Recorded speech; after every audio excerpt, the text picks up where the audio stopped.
This is York's only local show on York's only local station. This is the Gary Sutton Show on WOYK. Listen to your show every day. It's really good. I have you guys on every morning to wake up to. Gary Sutton, mornings 6 to 9 on Sports Radio 98.9 FM and 1350 WOYK. All the things you're talking about are all the things we're talking about. It's Main Street America every day. And you're getting your money's worth. You're a brilliant mind, tremendous experience. You're great for the community. The Gary Sutton Show on York's first station, WOYK. And it's a great day, and it's good to see you. Now, broadcasting live from WOYK's downtown York studios inside Wellspan Park, here's Gary Sutton. We made it to Friday. I'm Gary Sutton. Mark McKenzie here with you. This is the Gary Sutton Show, the Friday morning edition where we look back at the whole week and have a little bit of fun and lose our minds and just have a good time, but also inform you about all the things going on in this crazy mixed-up world. This is the Main Street of York and York County, the Gary Sutton Show here on 98.9 FM and 1350 AM WOYK, all brought to you by Barley Snyder, Attorneys at Law. Find them at barley.com, BARLEY.com. They are ready to help you today in 29 different areas of civil law, 130 plus attorneys all over Pennsylvania and Maryland, ready to break it down for you and get results that you need for your business to thrive. Also, this hour on the Gary Sutton Show brought to you by Avalanche Express and Noni's Table, right up there at Heritage Hills on the top of Mount Rose Avenue. Winter fun is calling it Avalanche Express in York. Snow tubing, ice skating, hockey, all kinds of memories that are going to be built.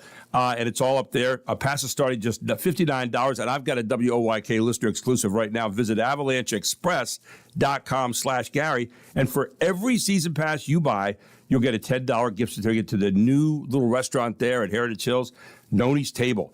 That's winter thrills and hometown flavors. And one amazing deal, avalancheexpress.com/Gary. You can sign up for your card right there. And check out Noni's Table at nonistable.com.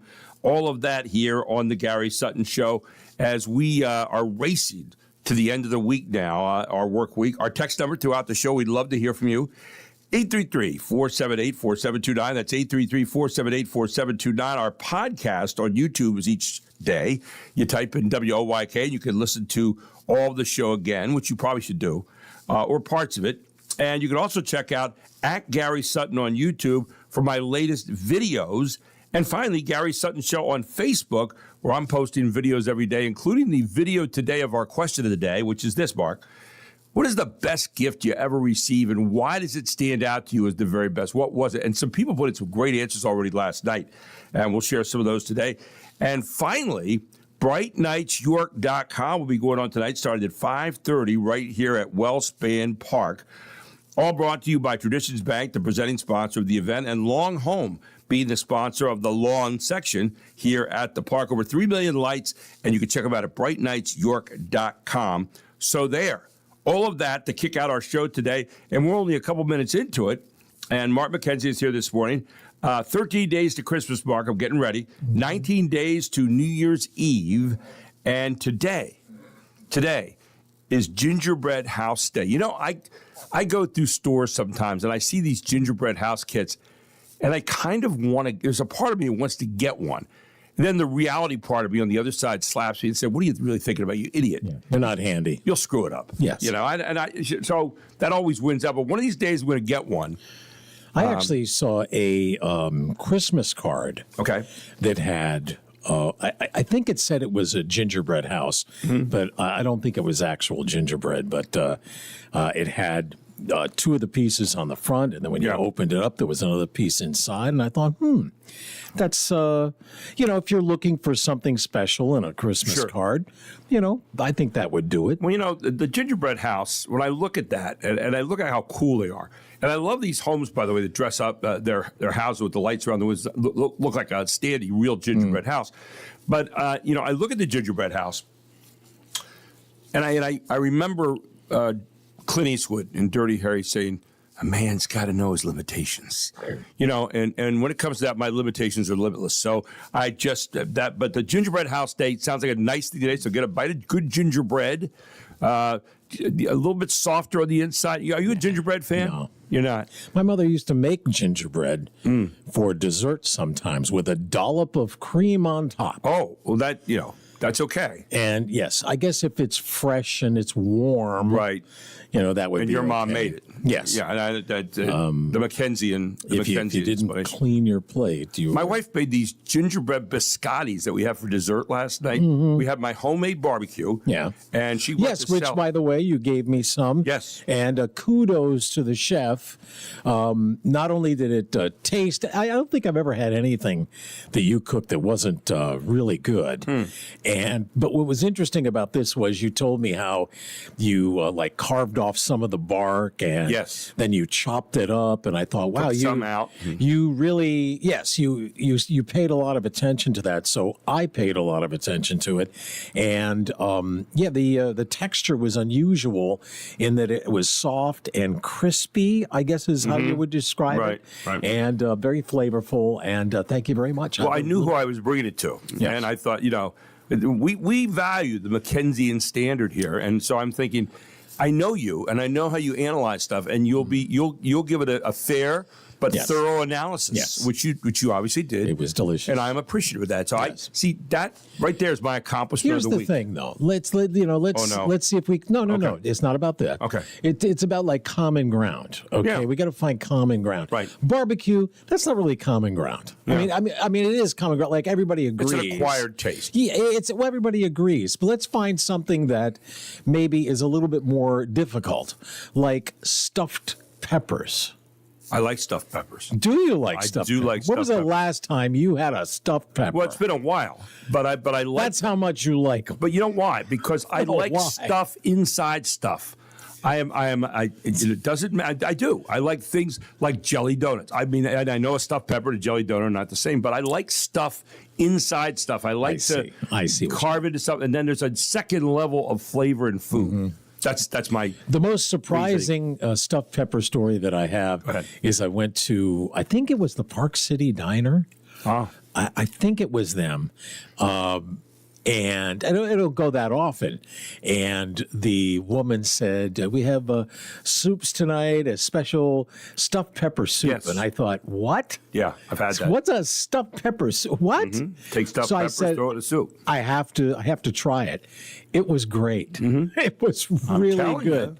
Anyway, you were saying though Yes. that you had this.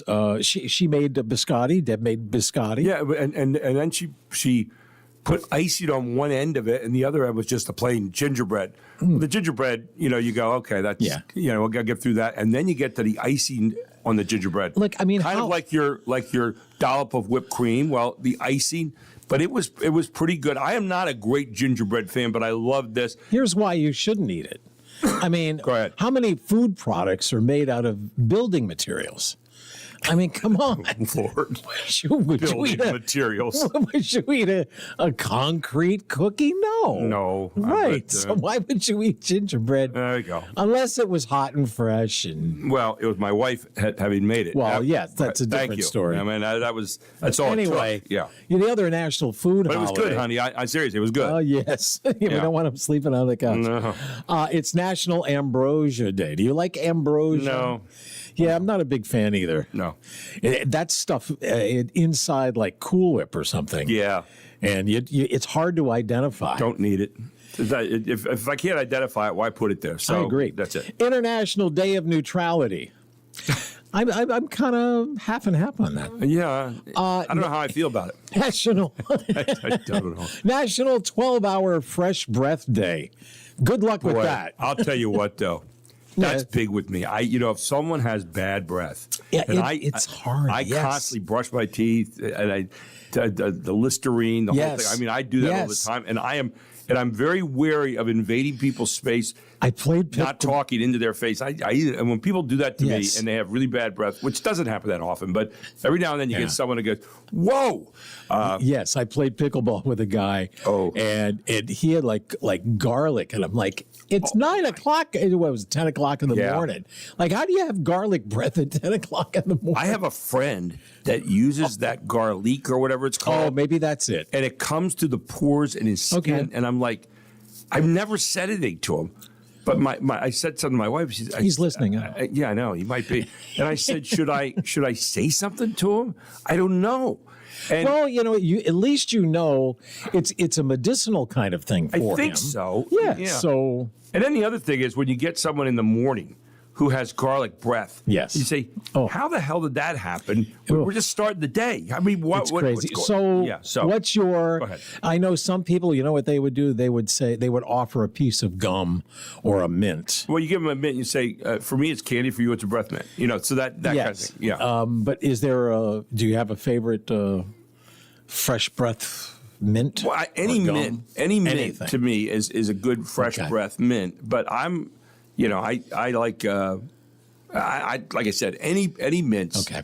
Except the ones you get when you come out of the bathroom at a restaurant and they have the mint thing right there. You don't like that? No, because you just came out of the bathroom at the restaurant. Think about all the things that are on your hands Well, and all that there's a kind of stuff. spoon there usually. I know, but I'm just saying that some of the dirtiest stuff in the world, I would not touch a mint there. It is official lost. You went right on there. I don't even. Not even going to stay the there. The more I think about it, the then the worse it visual. gets. Then now today you'll go to a restaurant. You'll come walking out. There's the bowl of mints with the spoon. You go. I'll catch you later. No thanks. Yeah. Official Lost and Found Day. Mm-hmm. You ever lose or find something? Yes, I have. Yeah. Yeah, I don't like losing things. I've lost a number of things over the past couple of years, and like my checkbook. Oh, really? I threw away. I threw away a pair away. of glasses by accident. I mean, a pair of really nice Nike sunglasses that I had made up, and they were prescription. I threw them away somehow. Wow. Yeah. That's tough. And no one returned them. Yeah. Well, that's the other side. Well, because you figure if you threw them away, you're an idiot to start with. Well, I lost my my weightlifting gloves the other day, so I'm anticipating going to the gym today to and find they'll get them. returned. Well, I think they will. Yeah. I can't imagine Honor among thieves, there, so to speak. Well, I mean, would you want to use somebody else's? No, right. No. So why would you take on that disease? Yes, just chance? turn it in. It would be like I don't know, having a mint at a restaurant, having your after pair going of to the shoes bathroom. taken. So yeah, poinsettia day at a restaurant. Yeah, or as we say in New England, poinsettia. Mm-hmm. We don't say poinsettia. I had to start learning how to say it here. That's a real Christmas plant. Isn't that one that it's like poison? It's not good for your pets. Am I correct on that? I think that's the deal. Yeah. But I didn't. I don't know if that's an old wives' tale. much. That's true. I think it's true. The other thing is this is going to sound dirty. Oh no. So I'm just warning you. It sounds bad. Okay. But it's actually not. It's National Ding-a-ling Day. Ding-a-ling Day. Okay. Now, Chuck Berry had a huge hit. My ding-a-ling. That's it. Yeah. Right. You remember it, obviously. I do remember it, yeah. You know any of the words? That's okay. No. And if I did, I wouldn't say them anyway. So, I do know some of the words. But. So why... You might wonder, well, how is it that Ding-a-ling Day why is there a Ding-a-ling Day? Is not dirty? Well, because the ding-a-ling is actually referring rather than a bell of some kind? Yes. It is referring to a telephone ring. Which is where we would go. And they want, the idea here is to reach out, make contact with somebody you haven't you've been remiss. Sure, you haven't seen him in a while. Yes. You've lost him a little bit. Like I'm going today. I'm doing something today I normally have not done. And it isn't because I didn't want to. I just haven't had a chance to. After the show today, about 10 minutes away, I'm going over and having breakfast with a bunch of my high school graduates that I graduated with back in 1969. And I'm looking forward to it because I haven't seen a lot of these people in a long time. So how did you come into contact with? I have a friend, like Lester reunion Jordan. Or something? They get together. And they really do. And this friend of mine, Lester and Claire Jordan, he called me up and said, "Hey, why don't you stop over?" And we started at 9. I said, well, I do my show tonight. I said, we come on over late. We have a back room and we're at the Manchester Cafe. And I said, I'd love to do that. So I've been anticipating that all week amidst all the things I've been doing this week. And that I thought would be good to see some people. So I'm getting a chance. I'm all excited about that today. As you should be. A little giddy, maybe. So coming up in this hour, I found this thing. You probably won't remember. You'll remember it when you hear it. Okay. But we talked about something came up in a conversation yesterday, and it's an old bit. and then it was dropped. And I had it sitting to the side and didn't get to squeeze it in before we left. Okay. Well, we're going to squeeze it in this morning, in this hour. And also, don't forget, you can check out our video question at Gary Sutton. I did put the Christmas tree at my back last night when I did that, Mark. I remembered. And Gary Sutton on YouTube. And the question of the day is, what's the best gift that you've ever received, and why is it so important to you? Why did it have such value? We'll share a couple of responses on that today as well. Here on the Gary Sutton Show, the Main Street of York. Back with more right after this.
If you see me walking down the street and I start to cry each time we meet, walk on by, walk on by, make believe. One of the best singers ever. I saw her in concert at the Strand one night, Dionne Warwick. In her later years, this is Dionne Warwick in the very early years. I want to say walk on by, yeah. This must have been a Burt Bacharach, Hal David song. I think so. Anyway, Dionne, 85 today. Happy birthday. I have been listening to an artist lately who's a newer artist that no one probably even knows about. A girl named Carol Curry, Curry. She's gorgeous, but she has a really interesting style of singing. It's kind of a jazzy style, but she takes like different songs that have been around and sings them. She's very good. I don't know if we get any of her stuff out there today, but she's got a little jazz. Is it her birthday? No, not. Well, it was Dionne Warwick's birthday. birthday. I know it is. How old is she, by the way? 85. Oh, my gosh. And she's not the only one. Well, Jennifer Connelly. Go ahead. Jennifer Connelly. Jennifer Conway. Yeah, she was in A Beautiful Mind. She's a pretty. She's like she's a hottie. There's no doubt about it. But she's been around a while. I don't have the vision of her. Really? Yeah, Jennifer if I saw her, I would know her. How about if you want to look over my shoulder? Go ahead, I am. Jennifer Connelly. Oh, from Summer of 42. No, not that's Jennifer Jones. Oh, okay. There's Jennifer Connelly. Does that help? No. Does that help? No. No. She's How got, does that? Does that help? Yeah. Does that help? Okay. I see her, but I just don't. It doesn't ring a bell. It's not really ringing a bell. Yeah, she a lot of big movies, including an Academy Award winner. So that's your bad fortune. I understand. Also, interestingly, Bill Nye is 76. Do you know who he is? He's like the professor, he was in science guy? No, not Wrong that guy. Wrong. That's Bill Nye. The science guy. This is Nye, 76. He is the washed-up rock star from Love Actually. Oh, really? Do you know that guy? Yeah, I know the blonde-haired guy. Yeah. Yes, Oh, yes. Yeah, absolutely. And he's been around. He's an He's been in accomplished some movies. actor. He's an English guy. And Normally, though, I mean, Dionne Warwick is really maybe Jennifer a little bit, holding up. There are certain birthdays. Right. I mean, December 12th is the birthday of Frank Sinatra. Ah, yeah. That was not his. And Bob Barker. And Bob Barker. So you got a couple of icons there. So there's certain birthdays. The Price is Right, Bob Barker. That's right. The Punch-Out Adam Sandler. Yeah. Oh, that was so good. Oh. Because Bob Barker's like America's, talk show host when it comes to game shows. And who doesn't want to punch out Adam Sandler? unbelievable. But yeah. Anyway, those are the birthdays today. We have less than 2 weeks to go till Who Christmas. is this Carol person? Carol Curry. C-U-R. I think she's like a Portuguese or a Spanish singer, but you would never be able to tell too much except some of the words. But she's really a good singer. I've been finding these little. She has a little 5-piece group that she plays with, and it's Carol Curry, I believe is her name. Curry. Curry, Curry. Sorry. Like the sauce. Yeah. But anyway, we have less than 2 weeks to go till Christmas now. All right. And some of you, I've talked to some people. That's her. Oh, is it? Yeah, up there at the top. Yeah, Okay. I told you she's a good look. I mean, but she also, more importantly, she's a great singer. My wife and I enjoy listening to her. But anyway, I've talked to some people yesterday who said they're not really feeling it this year. And so I thought, I came across this coincidentally a day later on, if you're just not feeling it this year, here are 5 ideas to get you into the holiday spirit. Number 1, play some holiday music or watch your favorite Christmas movie, like A Christmas Story or Elf, or perhaps something else like Scrooge, the 1951 version with Alistair Sim. Anything else is less than that. And you can do that. Mm-hmm. Number 2, play one small holiday event. Play one small holiday event. It doesn't have to be a party or anything. Just maybe a shopping trip with a friend or making cookies with a family member could do the trick. I'm actually making some cookies with my wife tomorrow. What kind? I don't know. Does it matter? I'm going to be the beast of bird. I'll do like the stupid job, the one that doesn't require any skill whatsoever. You're dunked that, and okay, fine. Number 3, send one Christmas card to someone special. Even if you send out holiday cards every year, write one personalized letter or card to someone you haven't connected with in a while. Here's my dilemma. That's like National Ding-a-Ling Day. Oh, kind of, yeah. Yeah, just pick one out. Mm-hmm. However, when I write a card, I just bought like 3 packs the other day. I have to write a note. I am like OCD about it. I have to write a note, and it always ends up being longer than what I wanted it to be. And I don't write Dear Occupant notes. I don't write the same one to everybody. Everyone gets a different one. And I'm not good at sending out stuff like that, so I don't do it as a matter of course. But I got them the other day, and I know I'm going to start sitting down and writing them, and then I'm going to go, I forgot this person. And then do you only write it to people that sent you one? That's the other big thing. Yes. You take the initiative and write it out to someone else. I'm going to take the initiative and hit some other people. Number 4, make a donation to a good cause. That'll get you the holiday spirit. I mean, it's easy to get burned out on gift buying and overconsumption this month, but giving money. Spirit of the season. Sure, giving money to a food bank. Yes. Or picking up toys for kids in need. You can make yourself feel good that way. And finally, looking at old pictures from past holidays. I think that's probably as depressing as well as it is getting you in a good mood. But it will get you in a mood. True enough. This one's tricky because it might make you feel a little sad, too. But I hope it will remind you of some of the fun and festive memories. I think all of Christmas is based on the past. A lot of it, because it's memories and thinking about past people who are no longer here and all that. Yeah. Yep. Yeah. So there you go. Cool. Just a thought. All right. So coming up, another Christmas attempt, an attempt at a Christmas song. All right. Out of the news. And then that bit that we didn't have time for yesterday. I'm looking forward to that. And I do not think we've ever had a clip from this group before. So it might be a first, which is kind of hard to believe. It's hard to believe. We've done what? How many shows? Oh, my gosh. So I kept thinking about it. I'm like, I don't think we ever did. So it'll be a first. And don't forget, this hour is sponsored by Avalanche Express and Noni's Table from up at Heritage Hills, top of Mount Rose Avenue. Yeah, Avalanche Express is open now, where you go up there and have snow tubing, ice skating. You play hockey up there. I mean, all kinds of snowy, cold weather stuff. And, man, we're there now. And it's only $59 for a season pass. Now, here's what's interesting.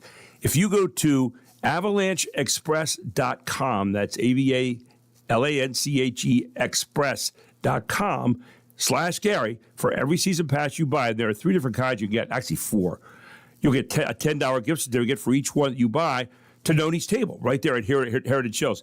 Noni's Table is a kind of a new favorite escape, too. It's the beautiful new cafe overlooking the greens at Heritage Hills, and they have drinks and coffees and fresh pastries and handcrafted breakfast, like French toast, which I had there the other week. It was unbelievable, and lunch favorites with gorgeous views tucked inside Heritage Hills Resort, beautiful fireplace, nice atmosphere. You can get all of that. You can get a pass for that for every pass that you buy. And what a great gift it's going to make for your kids, grandkids, maybe yourself, maybe even someone else who wants to go out and live dangerously like I'm going to in a couple of days. NonisTable.com also is what you want to check out as well. So avalancheexpress.com/Gary, and you can sign up for your passes there and then get the Noni's Table $10 gift certificate. NonisTable.com. All sponsors of this hour of the Gary Sutton Show on WOYK, where it is 6:30 when we come back. Ted Check joins us, author of Saving the Beast. This week in the press, he'll tell us all about it on WOYK.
yourself a merry little Christmas. Let your heart be light.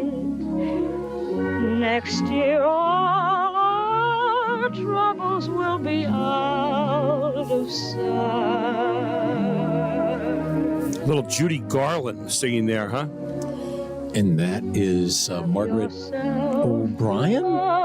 I think that's who that is. What movie was that from? That she's Meet singing Me in St. Louis. Yeah. Louis.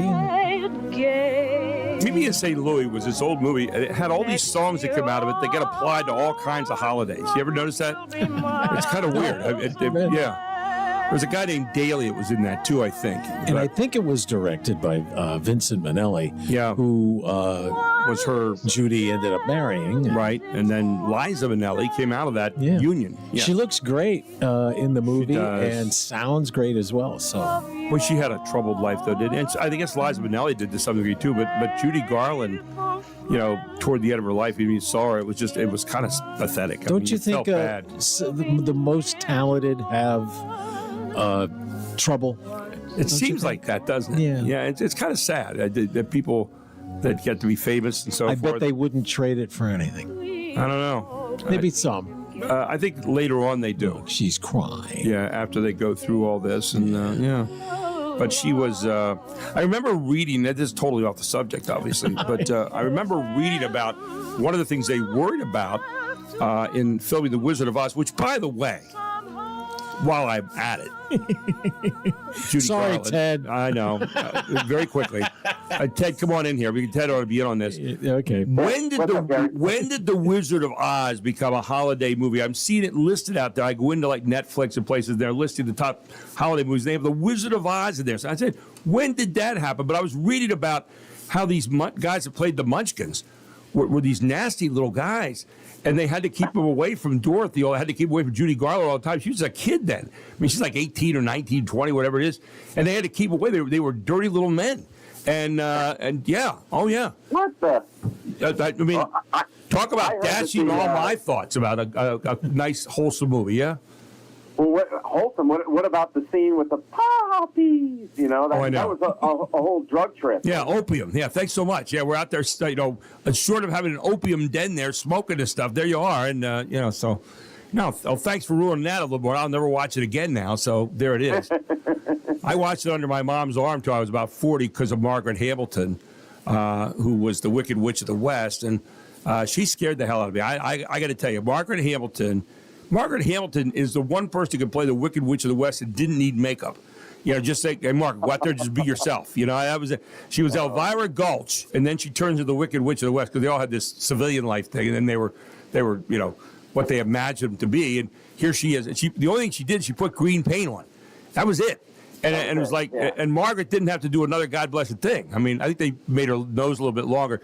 But imagine my surprise. Imagine the horror when later on she shows up as Cora on the Maxwell House coffee commercial. I mean, who thought that was a great idea? All of a sudden, you got Margaret Hamilton sitting in the kitchen. You want to have a cup of coffee, you and your little dog? I'm thinking, holy God, what person thought that was a great public relations push? I'm not surprised you don't like coffee. Hey, I mean, if you're an actor, you got to make money. So. I know, but Margaret Hamilton? I mean, really? I mean, can you imagine trotting out Clint Eastwood to sell a coffee commercial? I don't know, and all this stuff. Was it 5 cups or was it 6? And the guy gets there, I got to know. The Margaret Hamilton. Anyway, I'm off my diatribe. Good morning, Ted. How are you? Hey, good morning, Gary. I'm doing great. How you doing? After saving the beast, and just we head into those little ditches here on this show, and then people like you would have to revive us and pull us back up onto the main road toward, finishing the show. Otherwise, we'd be out there all day long. However, one of the things that's been really interesting is how. I've been reading the articles on this Venezuelan stuff and the drug boats, and I read today about how the U.S. Admiral decided to kill the 2 drug boat survivors. And you always look at it from a press point of view. Tell me a little bit about what you're seeing. Well, and I'm going to preface this by saying I'm for objectivity That's the basis of my book, or one of the pillars of my book. Right. So the media should be asking, hey, is this legal? Can we really do this? Can we really just blow up these boats? And how sure are you that fentanyl or cocaine, are on these boats? That is, totally within and is what a journalist should be doing. That's true journalism. But it seems that, once again, this is just the latest chapter in the war, the mainstream media's, war against President Trump. I can't really call it anything else. Where they seem to be, for lack of a better phrase, that they're taking the side of the narco-terrorists. Mm-hmm. There was one reporter that was talking to a senator and said, oh, what about the fishing boats? And he's like, fishing boats? You mean the drug runners? He's like, those aren't fishing boats. Yeah. That sort of thing. Just making it very obvious. Show us without showing us that you don't support what the president's doing, or you, on the flip side, that you support the narco terrorists. Well, I guess as I'm listening to you talk there, one of the things I would say, as the American press, do we give the benefit of the doubt to the narco terrorists, or we give the benefit of the doubt to the president? That's one question that could come up. Now, do you give? But there are people that say, well, it's Trump, therefore, he must be wrong, and you go, well, maybe. And going back to what you said initially, examining, is this a good idea? Is this a bad idea? Like, for example, I'm looking at the video. It shows there were two men in the water there who are trying to stay atop roughly the size of a dining room table, this piece of wood. Yeah. And this guy, Admiral Bradley, turned to the military lawyer advising him. I guess they have a military lawyer there on the ship or whatever, or they tap into him, and requested input, according to members of Congress who spoke with him privately last week, and people later briefed of these conversations. Under the law of armed conflict, were the men now, quote, shipwrecked, unquote, and therefore out of the fight, rendering them unlawful targets, unquote. That's a legitimate thing we ought to be asking. I mean, I think that's exactly right. Ask the question, but don't automatically say, well, you're guilty of something when you don't know all the facts behind it, that maybe they had information leading these people and all that. And here's the deal. And there's a part of me, and I wrestle with this morally. I really do. I think about this. Here's the deal. When you shot the boat down and blew it up to smithereens, you weren't exactly trying to get survivors. I mean, you were out there, and again, I'm not trying to be cold, but I'm just raising the question. Right. What is the purpose of it all? Right. And now you got these two in the water, and you say, okay, are they helpless?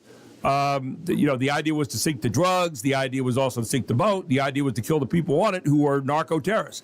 So we're wrestling with that, and I think it's a legitimate wrestle, because if we just say, well, that's okay, let's shoot. I mean, we're human beings. I mean, that's part of what we are too. So I think that it's something that the press has to kind of capture a little bit without always taking a side on that. And I'm not saying every particular press does that, but the general perception is that maybe it was the wrong thing to do. I don't know. But examine it, but don't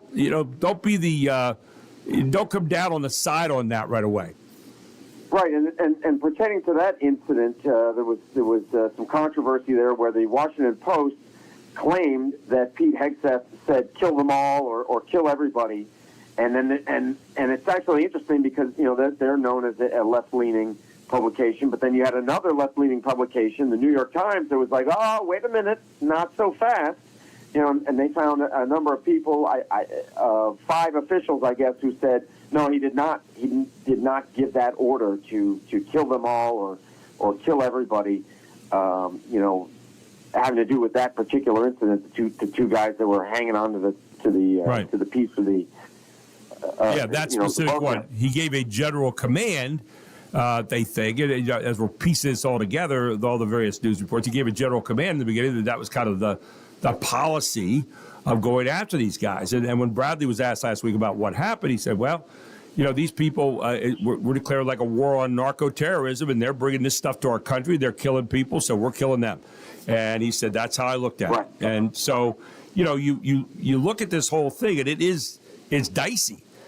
And it's a whole nother edge that we never really used much before, but we're using it now. And so I think there is scrutiny to do that. I think we ought to have a healthy, healthy distrust, I guess, of the government and be able to say, okay, let's question this stuff. Is this the way we want to be seen? Is this the way we want to go?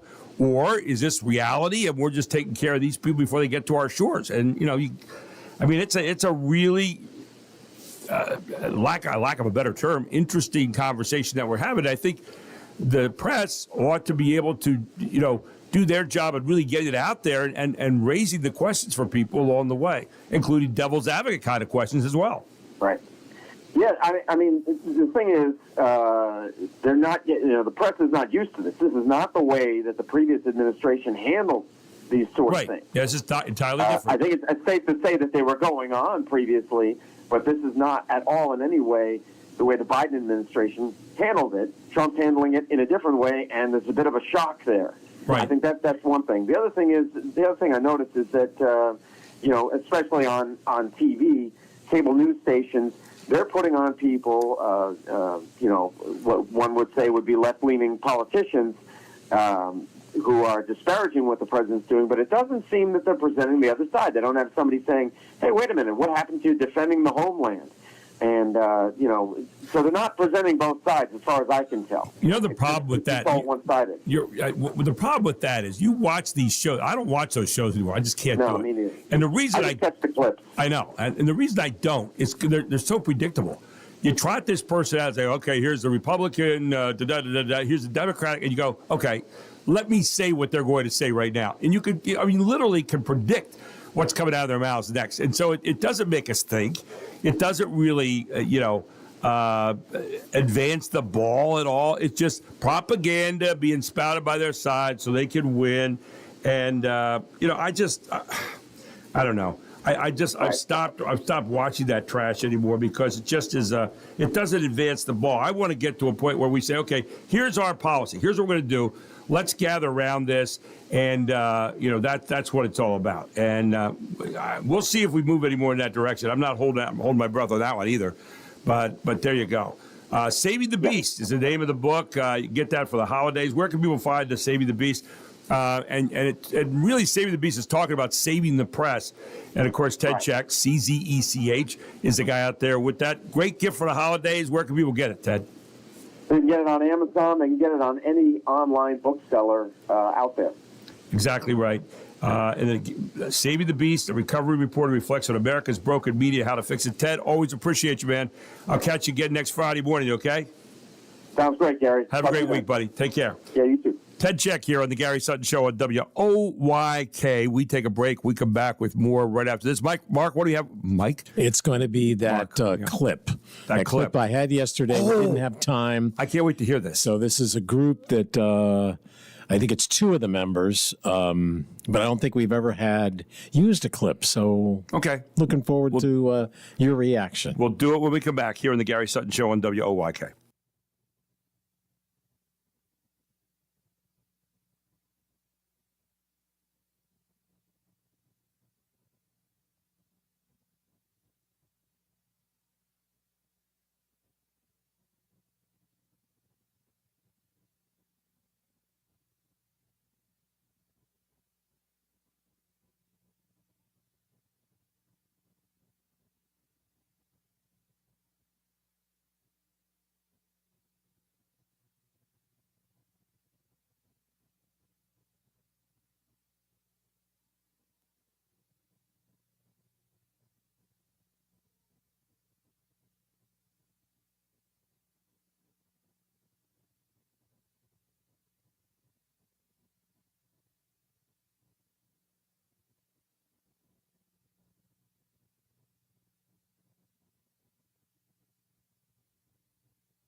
Hiya, pal. You call me pal? Why, I haven't heard that word for years. You know, Bub, I was once a tramp like you. Oh, congratulations. Ah, but it wasn't always thus. I can look back to the days of yore when I was a very happy married man. And one day that rat came and destroyed forever all the happiness I'd ever known. I'll never forget that day. I just came home from the graveyard shift, and there was the note on a pillow. What did it say? Oh, it was one of those cold-blooded notes. Dear Mo, I'm running away with Larry. I was obsessed with the idea that I must find him. The trail led me to Pittsburgh. I found that I'd missed him by 3 days when I got there, and I swore right there in Pittsburgh I'd find him and have my revenge. Now, on went the chase. Miami, Dallas, New Orleans.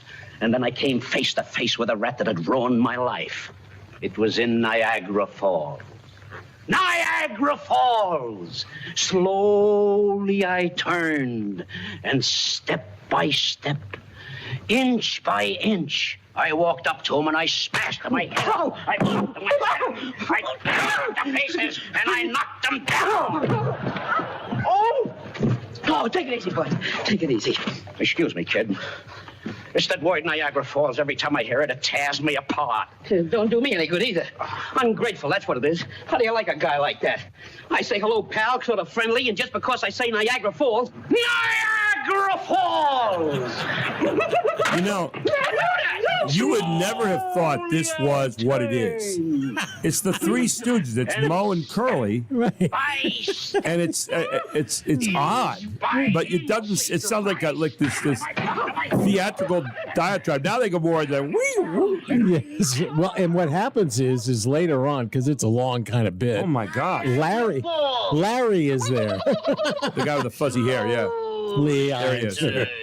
Step by step, Not that, no. inch by inch. Nice guy, huh? Yeah. There you go. For those of you of a certain age, the Three Stooges. And then I knocked him down. Here's what's interesting, too. In the bit, every time they rip a shirt, Yeah. there's another shirt under. Yeah. I mean, it's kind of funny. Which is really great. Anyway, yeah, Three Stooges. Slowly I turned step by step. A classic vaudeville bit. Yeah, it really was. And but funny. And for those of you that are don't know what vaudeville is, we'll explain it later when you get older. Anyway, my question today up on Gary Sutton's show. It's a video question with my Christmas tree at the back of me to give a little Christmassy spirit. Was what is the greatest gift you've ever received, and why did it mean so much to you? Why did it mean so much? And here's one. Marty Pop said, a donation to a charity in my name. How about that? That's a neat gift. You know, when you have somebody else benefiting by the fact it's your name. Michael Ononia said, a donation to the Human Fund. I'm not sure what the Human Fund is, but Beth Courtney. I saw that. Yeah, Beth Courtney Brennan said, a case, 24 glass bottles of Coke in wooden crate for my brother. Gas station sold them. I know he worked hard to buy cases for me, and each of my 9 other siblings. This is the only time of year we were allowed to drink soda. I thought he was rich. I enjoyed the gift, and I always thought it was an efficient way of shopping. And then my daughter, this is Deb Abel, said, my daughter got me a picture frame. I love these, by the way, that you upload pictures to so I can watch my kids and grandkids grow. Even if I can't be there, so much enjoyment. My mother-in-law has one of those, and she puts the uploaded pictures on there. I love that stuff. It's like a rotating movie, and you sit there and look. Talk about memories. There you go. Yes, so just a few of the answers so far to the video question of the day on Gary Sutton. So you were mentioning, mailing Christmas cards. Yes. And that is probably one of the good ways to spend National Ding-a-Ling Day, although the ding-a-ling refers to a bell, the phone, that kind of thing. But I think a card could suffice, especially if you're not sure what exactly to say, so maybe writing it out. But you got to be careful about when it might be delivered. The Postal Service says it's ready for the busiest week of 2025. Monday, December 15th, kicks off the last week to get millions of holiday cards and packages in the mail to be delivered in time for Christmas. Tuesday, December 16th, the deadline for Postal Ground Advantage packages. Wednesday for first class, Thursday for priority mail, and Saturday the 20th for priority mail express in the lower 48. UPS and FedEx with similar deadlines. Their 3-day ground deadline is next Friday. This year, Christmas falls on a Thursday, exactly 2 weeks from today. Therese Crowley, Fox News. Yesterday. Actually. Yeah, okay. So it's, there you go. Back in the day, Time Person of the Year was a big deal. Who was going to win the Time Person of the Year? Who is it for 2025? Very the appropriate. magazine selecting 8 tech Wait, leaders. hey guys, what was that? Very The magazine selecting 8 tech leaders, calling them the architects of AI as this year's honorees, citing 2025 as the year AI became a regular part of the mainstream. A social media post claimed the group was selected, quote, for delivering the age of thinking machines, for wowing and worrying humanity. Among the group of 8, Tesla's Elon Musk, Meta's Mark Zuckerberg, and NVIDIA's Jensen Huang.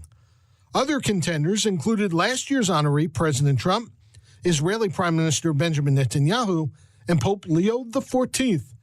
The distinction was first given in 1927 and aims to honor the person Time's editors believe most shaped headlines during the year. Kevin Uretsky, Fox News. What do you think? Yeah, I think it's probably most appropriate because what do we hear about more any day than AI? AI is in every day in a story somewhere, and it's going so rapidly. I think that's the problem. Is it's just increasing so rapidly in all the applications, and I think that's really kind of the neat thing about it. But it's hard to keep up with. It really is. It really is. And so I think certainly well-deserved this year. When you think of NVIDIA and places like that, I mean, the whole AI thing is going crazy. Do want to remind you that this hour has been brought to you by Avalanche Express at Noni's Table, right up there on top of Mount Rose Avenue at Heritage Hills Golf Club. You go in there right now. A winter fun is happening. Yeah, I mean, like going down the Avalanche Express, the tubing, the ice skating. Kids are playing ice hockey. They're having a great time. And they have season passes starting at just $59. And my WOYK exclusive today is basically go into avalancheexpress.com/Gary. And for every season pass you buy, you get a $10 gift certificate to Noni's Table. And Noni's Table is the brand new favorite escape at Heritage Hills, right upstairs there, a cafe overlooking the greens. And you can get in there and have drinks and coffees and fresh pastries, handcrafted breakfast, lunch favorites. You can sit down with a Bible group in front of the cozy fireplace. I mean, it's just absolutely beautiful. So why don't you check it out right now, avalancheexpress.com/Gary, or you can go into Noni's Table, Nonis table.com to find out more about their menu. And head on up there tonight. Great time to be up there, Avalanche Express. And it's acclimated now where even if it gets warm weather, they can still operate it and everything will be the same. So that's kind of cool. Anyway, coming back next, Kevin Smith joins us from Kindness Worldwide. He's headed off to New York today. We'll talk about that trip.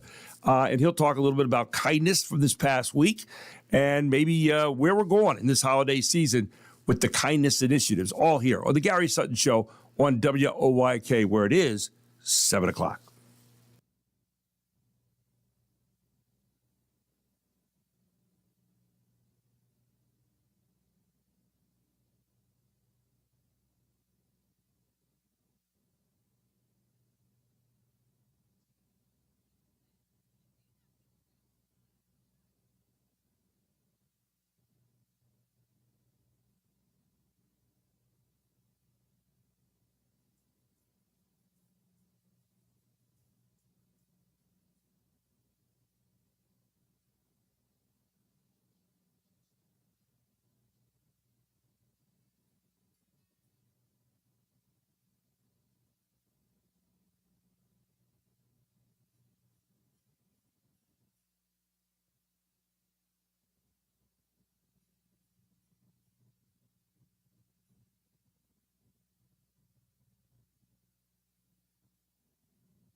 This is York's only local show on York's only local station. This is the Gary Sutton Show on WOYK. Listen to your show every day. It's really good. I have you guys on every morning to wake up to. Gary Sutton, mornings 6 to 9 on Sports Radio 98.9 FM and 1350 WOYK. All the things you're talking about are all things we're talking about. It's Main Street America every day. And you're getting your money's worth. You're a brilliant mind, tremendous experience. You're great for the community. The Gary Sutton Show on York's first station, WOYK. And it's a great day, and it's good to see you. Now, broadcasting live from WOYK's downtown York studios inside Wellspan Park, here's Gary Sutton.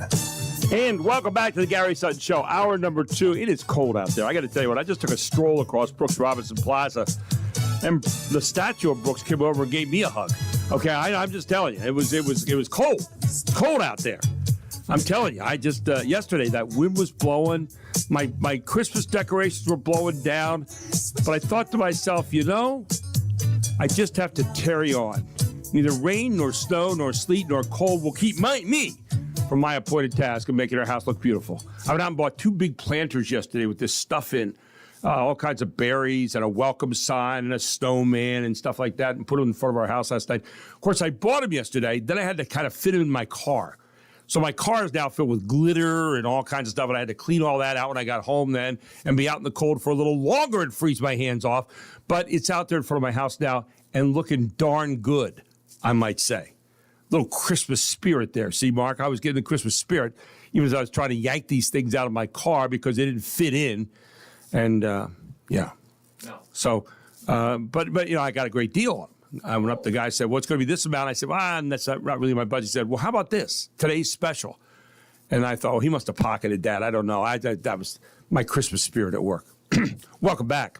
The Gary Sutton Show brought to you by Barley Snyder Attorneys at Law. I'm sorry. 120, 130 plus attorneys in 29 different areas of law, getting great relationships with you, but also, more importantly, getting you results. Here in New York, they're at 100 East Market Street. 9 to 5, they're open daily, Mark. And you can give a call to 717-846-8888. Yes, and all the good people there are ready to help you right now. But most importantly, go check out barley.com, BARLEY.com. This hour, yes, this 7 o'clock hour be brought to you by kindnessworldwide.org. Kevin Smith's website. And I tell you what, man, it's springing out there. People are getting, I tell you what, my family is getting for Christmas this year. And I texted Kevin yesterday. They're each getting kindness cards along with whatever else I decide to give them. Okay, kindness cards. Yeah, and Kevin's going to be splitting them up for me later today. Well, not today because he's got a train to catch, but later.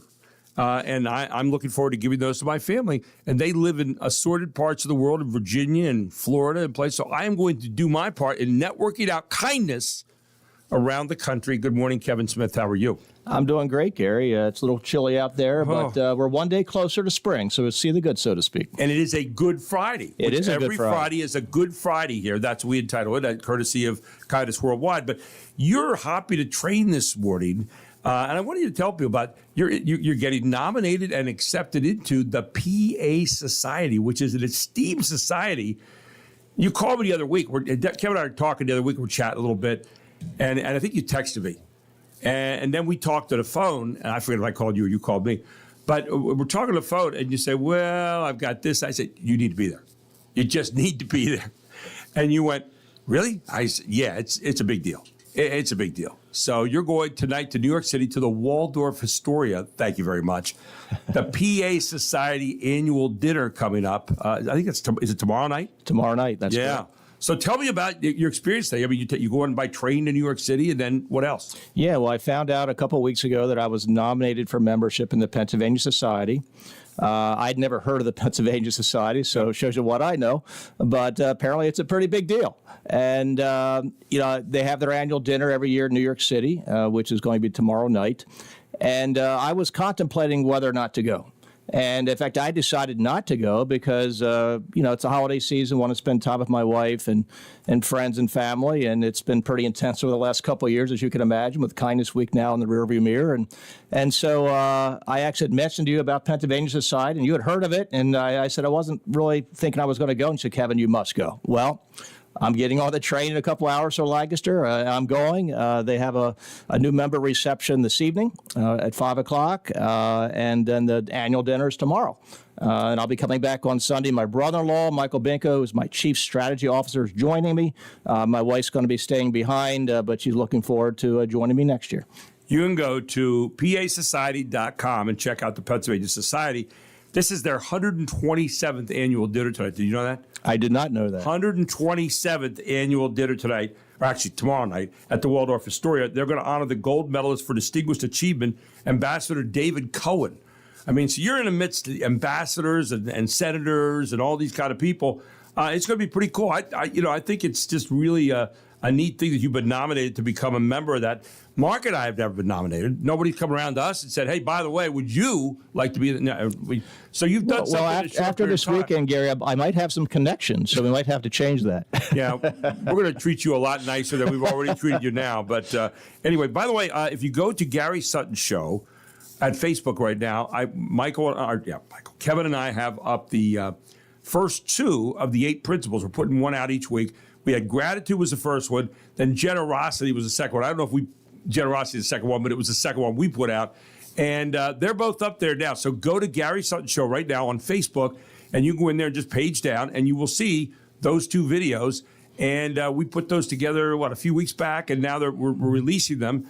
And it's kind of fun. But it's going to be interesting tonight to hear how you, when you come back on Monday, I want to hear how you network, the people that you came across, because I know you, and I know there's opportunity waiting out there tonight, which is one of the reasons I said you got to go to this. Well, I enjoy meeting people, enjoy connecting with people, and I'm a little bit out of my element. I'm more of a blue-collar guy. I prefer jeans and a T-shirt. I'm going to be in the tuxedo tomorrow night. But, I've always been one, Gary. I don't, position, title, status, that never has really meant anything to me. It's all about people, connecting with people. Mm-hmm. And, whether you're in government, whether you're a senator, you're a governor, or you're just an everyday citizen that I meet every day, I just like connecting with people, and I connect with people's heart space. And so although I'm not a high society person, so to speak, I can hang with everybody, but I can tell you after tomorrow evening, I'll be putting those jeans right back on. Well, I was looking at what this group does, by the way, and some of the things they do. They have like a PA Day of Service, a statewide Day of Service, Saturday, January 24th. And from 9 to noon, and they have members and friends who are invited to give back locally through the Commonwealth with a focus of helping reduce food insecurity, for example. All volunteer slots filled in Philadelphia, for example, for the Share Food Program. In Harrisburg, at the Harrisburg Healthy Hub, they're going to be having volunteers be packing food boxes for one of their many programs. In Pittsburgh, volunteers will be stocking shelves and helping neighbors shop for food as shopping buddies. You talk about kindness. Here are some ideas that people are using specifically to go out and be kind after Christmas here in January, and where need is really being felt, and kind of interesting. So that's kind of part of what this society does. Yeah, and that resonated with me. I mean, the more I researched and learned more about the organization, it's all about kindness and service. Service is one of the 8 characteristics of kindness. And so they have a day of service. They're very active in the Commonwealth and just leading by example, acts of service, kindness.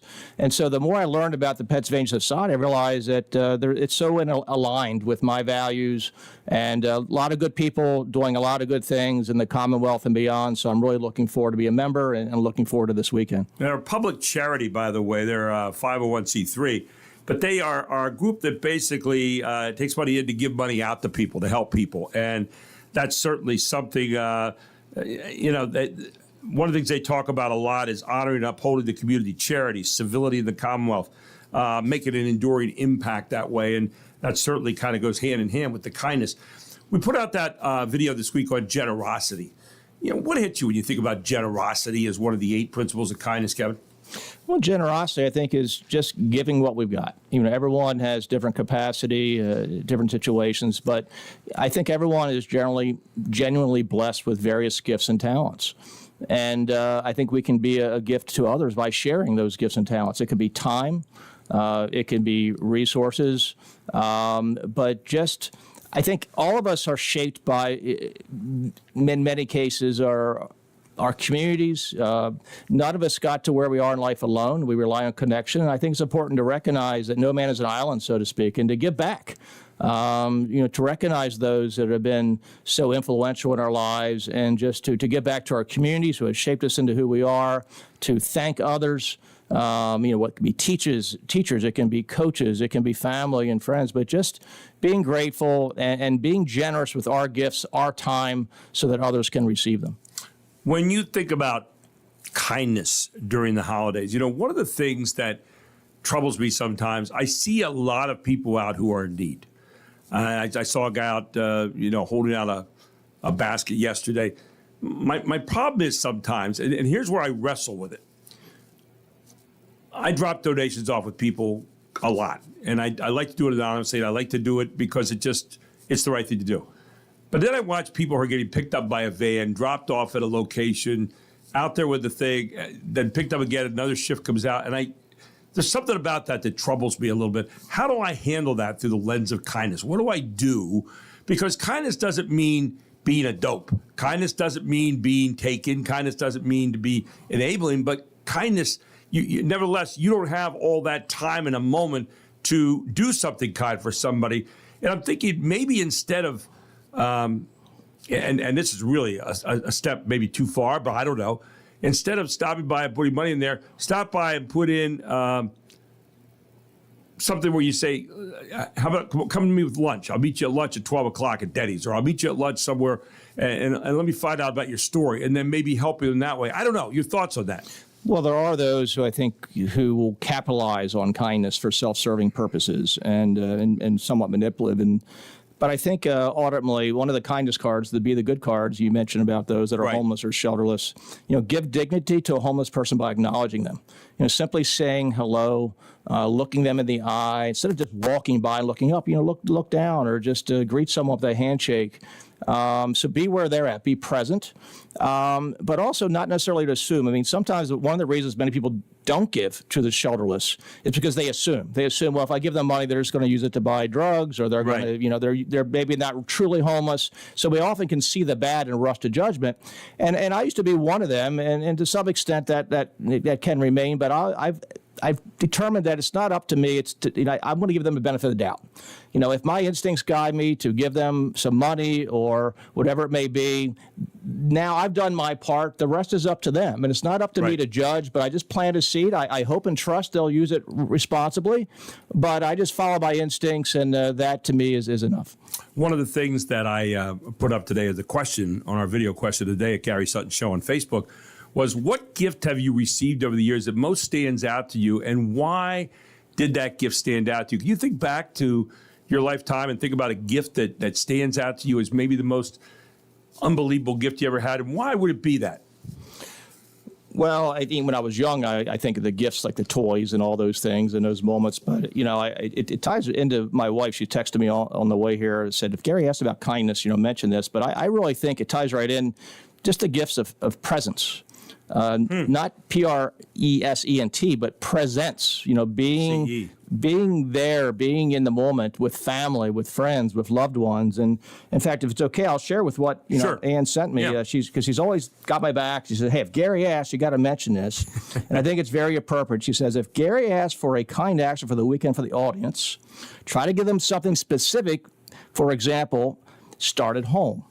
Perhaps have a game night with your kids, or have a date night with your spouse. Just don't have a game night with me, by the way, because you've heard my reputation for throwing Take things. Take no prisoners. Thank you. No. I hate games. I hate board games and stuff. So, but your wife didn't say that. I know what she means. But yeah, Mark will tell you about Pictionary and all that. They've all turned into Frisbees eventually. But go ahead, yeah. Yeah, when she's talking about being present, she says, tune everything out and just be present to the people in your family. If you're daring, ask your children what's the strongest emotion that they experienced that day.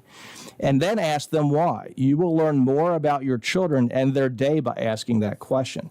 So I guess to answer your question, again, I think it's more the memories. Right. The gifts of family, loved ones, many that are no longer, with us today, and wishing I could just recreate those moments. That, to me, is the true gift of the holiday season. And I think if we all just are mindful of that, just be really grateful of the presence of your loved ones and embrace every moment. That really is the true gift, the true spirit of the season. Can you stick one more moment with us? Be happy to. We're going to do it. We're going to come back with Fox Sports, and then we're also going to have a little bit more with Kevin Smith. He's getting ready to jump the train today to go to the PA Society.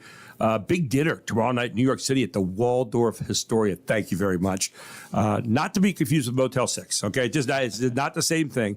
But we'll talk more with Kevin about maybe an instance I had yesterday and some little things that you could look for to spread kindness during this holiday season, 2026. All here on the Gary Sutton Show on WOYK.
Fox Sports Update.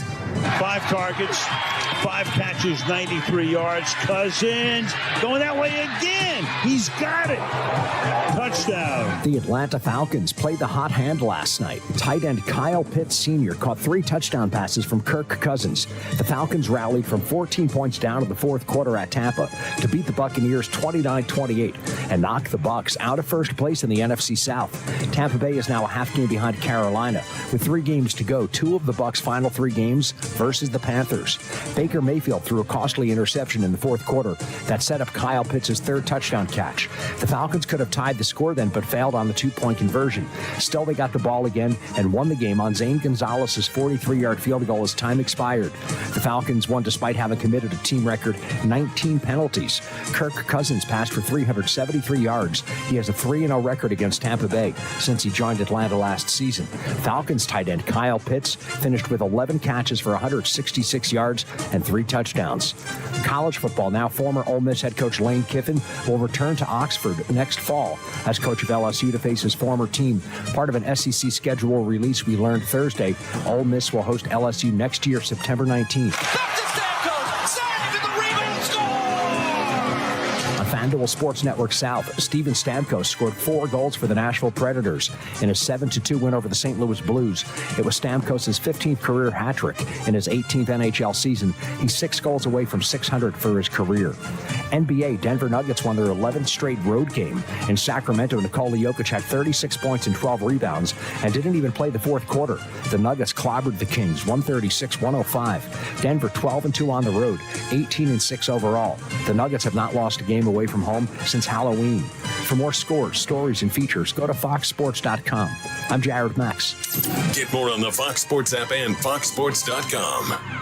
And welcome back to the Gary Sutton Show here on WOYK 725 with Kevin Smith of Kindness Worldwide. It is a Good Friday, and Kindness Worldwide, the sponsor of this hour. And Kevin, you know, I was with Fred Vance Miller yesterday, the director of, and we have a picture of, by the way, he and I were in front of a Christmas tree yesterday. We took a little picture at the fairway table over at Regis Glen, but we were having lunch together, and Brittany waited on us. And I could never remember Brittany's name. You ever have people that you can't remember their darn name? You remember everybody else, but you can't remember theirs. And so I remember Brittany's name yesterday. Brittany waited on us, a lovely young lady over there, and just fantastic. And so, but she did a great job serving. And, you know, this occurred to me again as a kindness kind of thing that, you know, we talk often about when you say someone's name, their face lights up. When you acknowledge that person is out there and they matter, because we all want to matter.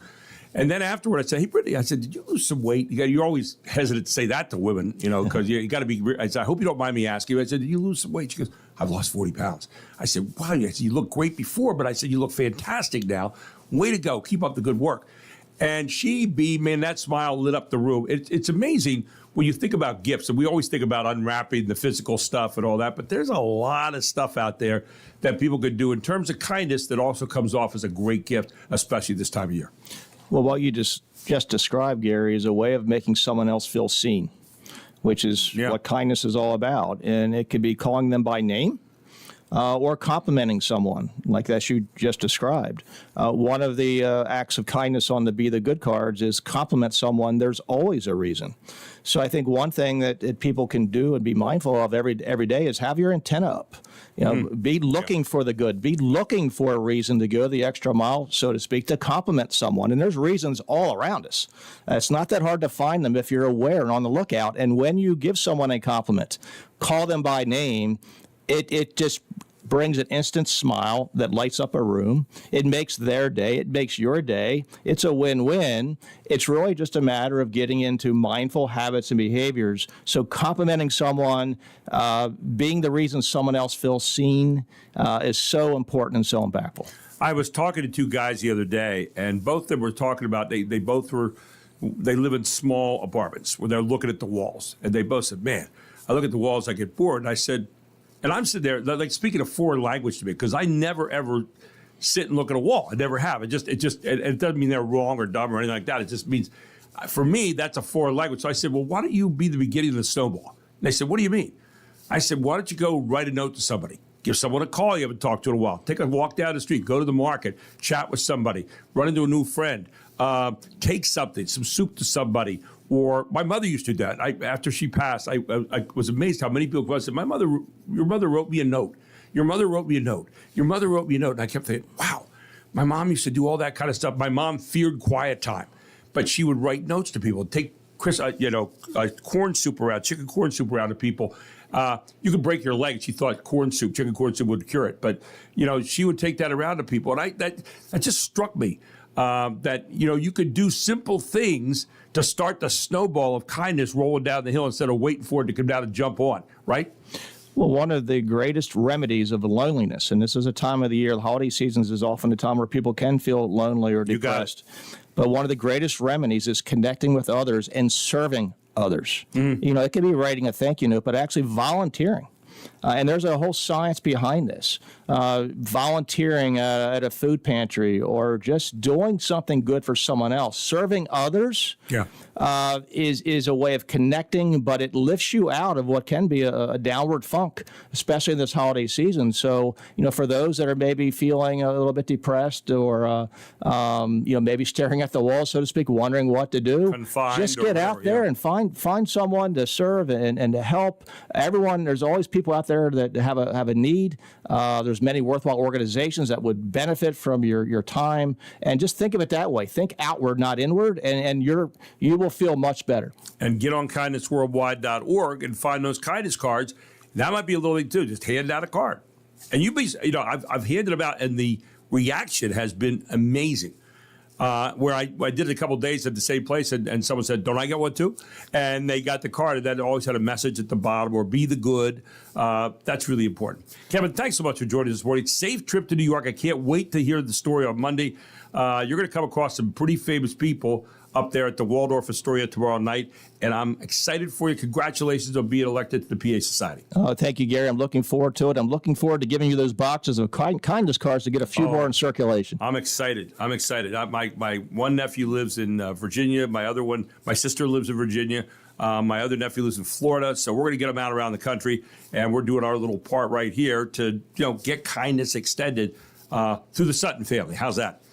Kevin Smith with us here the day of the Gary Sutton Show. Kevin, be safe in your travels. Thank you so much, Gary. When we come back, we're going to check in with Dr. ATN, the Michigan story of the head coach.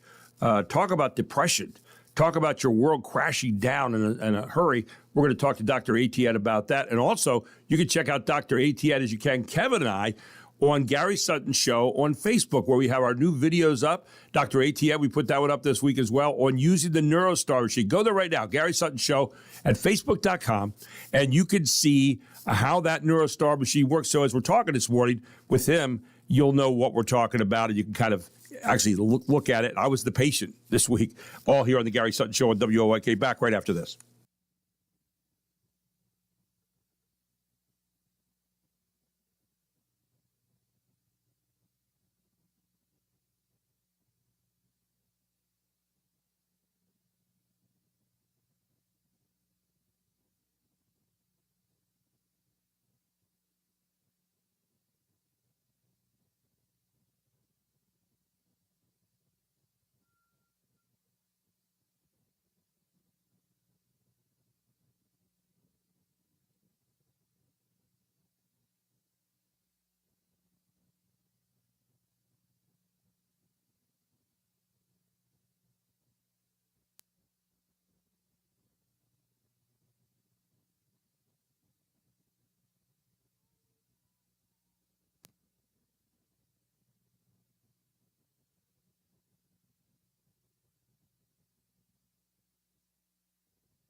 Andy. Happy holiday. Happy holiday. Happy holiday. Happy holiday. This is the one I couldn't think of yesterday. It's like a standard. Yes. Happy holiday. Somebody wrote in on the text. You can go to our text message, by the way, here on the Gary Sutton Show.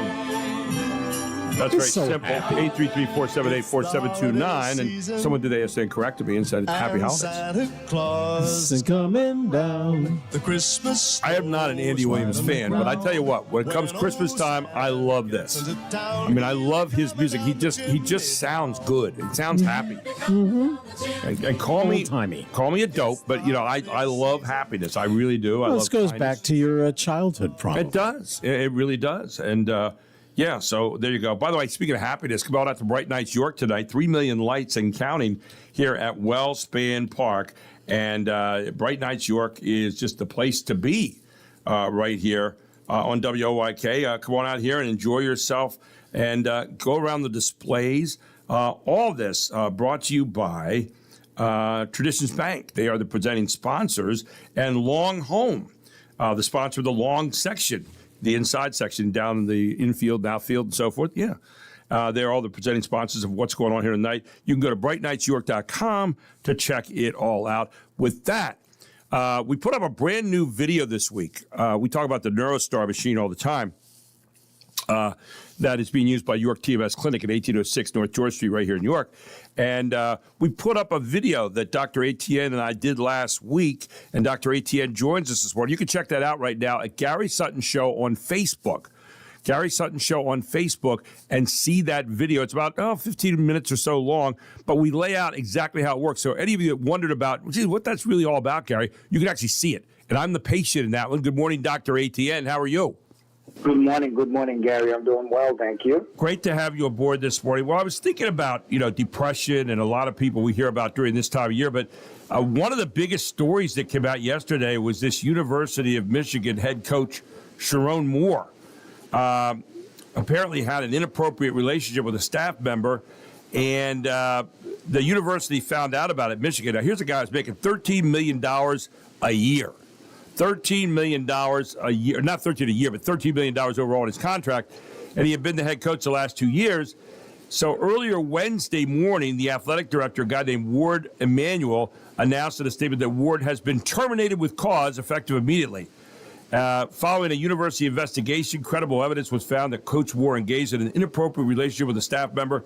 This conduct constitutes a clear violation of university policy, and UM claims zero tolerance for such behavior, maintains that. And they fired him, and in doing so, they said they did it with cause. So now all the money's taken away. This guy goes off the deep end, goes to the person he's having the inappropriate relationship with, their house, threatens to kill himself, threatens to kill her, and now he's in jail. He goes from being the head coach at the University of Michigan, one of the biggest jobs in the country, to now being in jail this weekend. I mean, you talk about depression. Here you go, right here.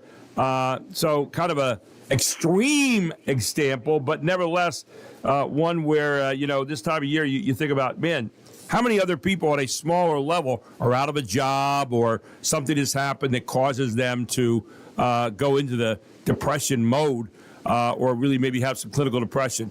Your thoughts this morning on all that? Well, without discussing the facts of that particular case, you bring a very significant subject there for people. It's the issue of triggering. When you suffer from depression, when you suffer from anxiety, you may not be at the same level all the time. There's that up and down, and the first thing that you probably should do is know what your triggers are, and if you can avoid them, that should be good. But obviously, not everyone can avoid the triggers, because triggers are part of life. So, and that's why we recommend that people, all patients, actually have a plan in place.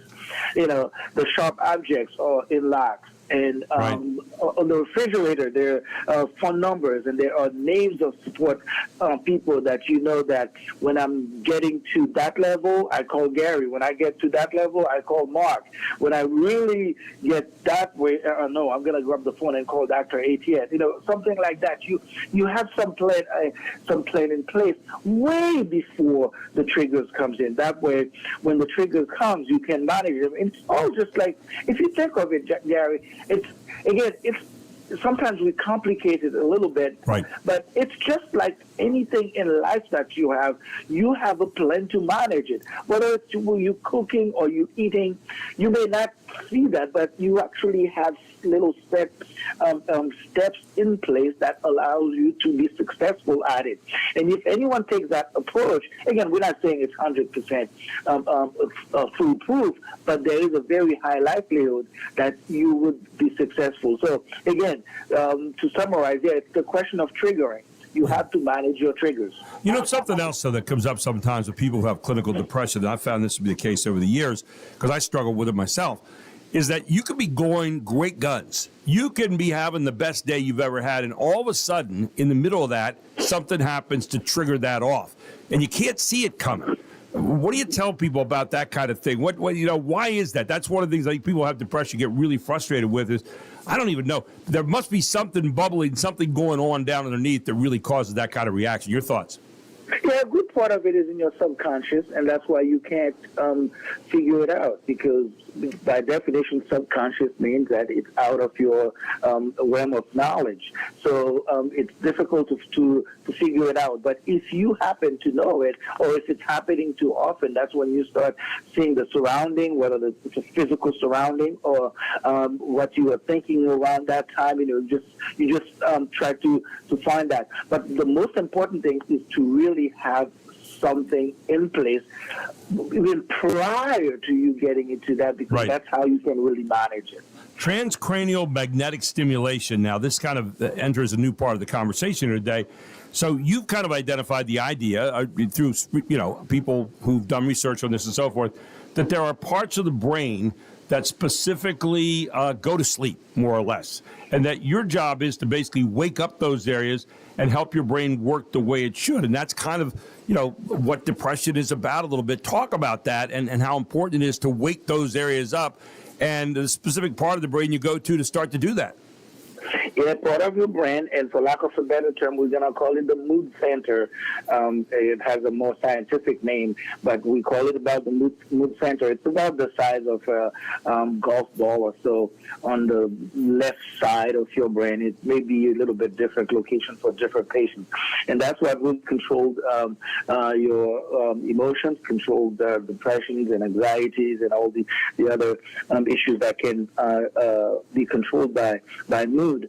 And that's unfortunately when patients have the depressions or anxiety or the cells in that little mood center tend to be deregulated.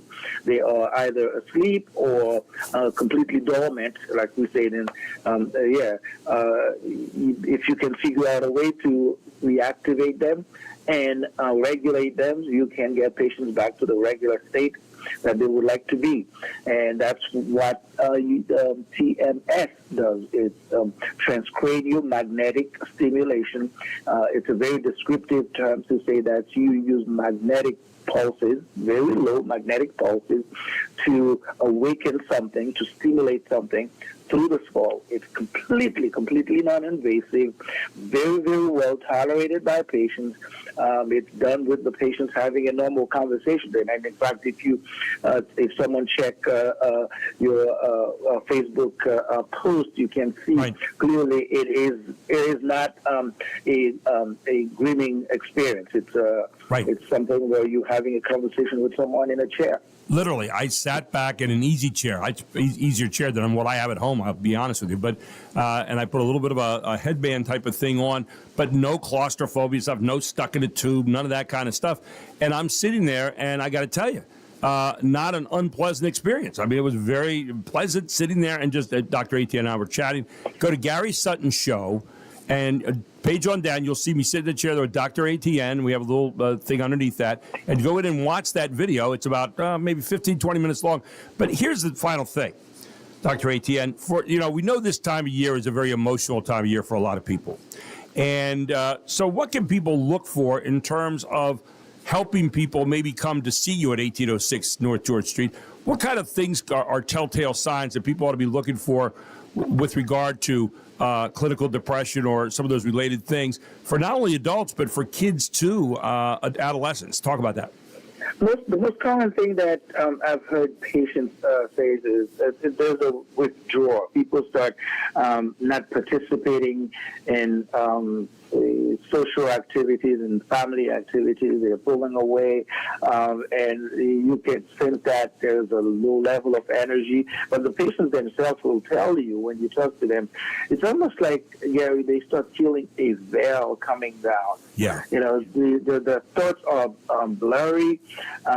They feel like everything, they're irritated by social interactions, and sometimes they quickly get annoyed by people getting to them. And that's unfortunately what makes depression such a difficult illness to deal with, because the very same thing that you're not supposed to do, it's exactly what you want to and are doing when you're in a state of depression, just isolating yourself. But it's time to know that you're not alone. You are not alone. Right. There are many more people, probably way more than you would imagine, right next to you, suffering in the same way. If you're opening up, that should be fine. Plus, like we said, help is right around the corner now. We can even say literally right around the corner, right there on 1806 George Street in York, PA. So if you are in the area, you feel like you suffer from depression, or you suspect someone has depression, you owe it to yourself to know more about this one. Completely non-invasive, no interaction with medication, covered by insurance company, major commercial insurance, FDA approved, very well tolerated by patients. What more can we say? Yeah, and what greater gift could you give during the holidays maybe than some chance at mental peace? Find out more about it. Stop by 1806 North George Street, York TMS, and they are ready to help you right now. You can call them at 717-699-7361. But get some information. Help people out.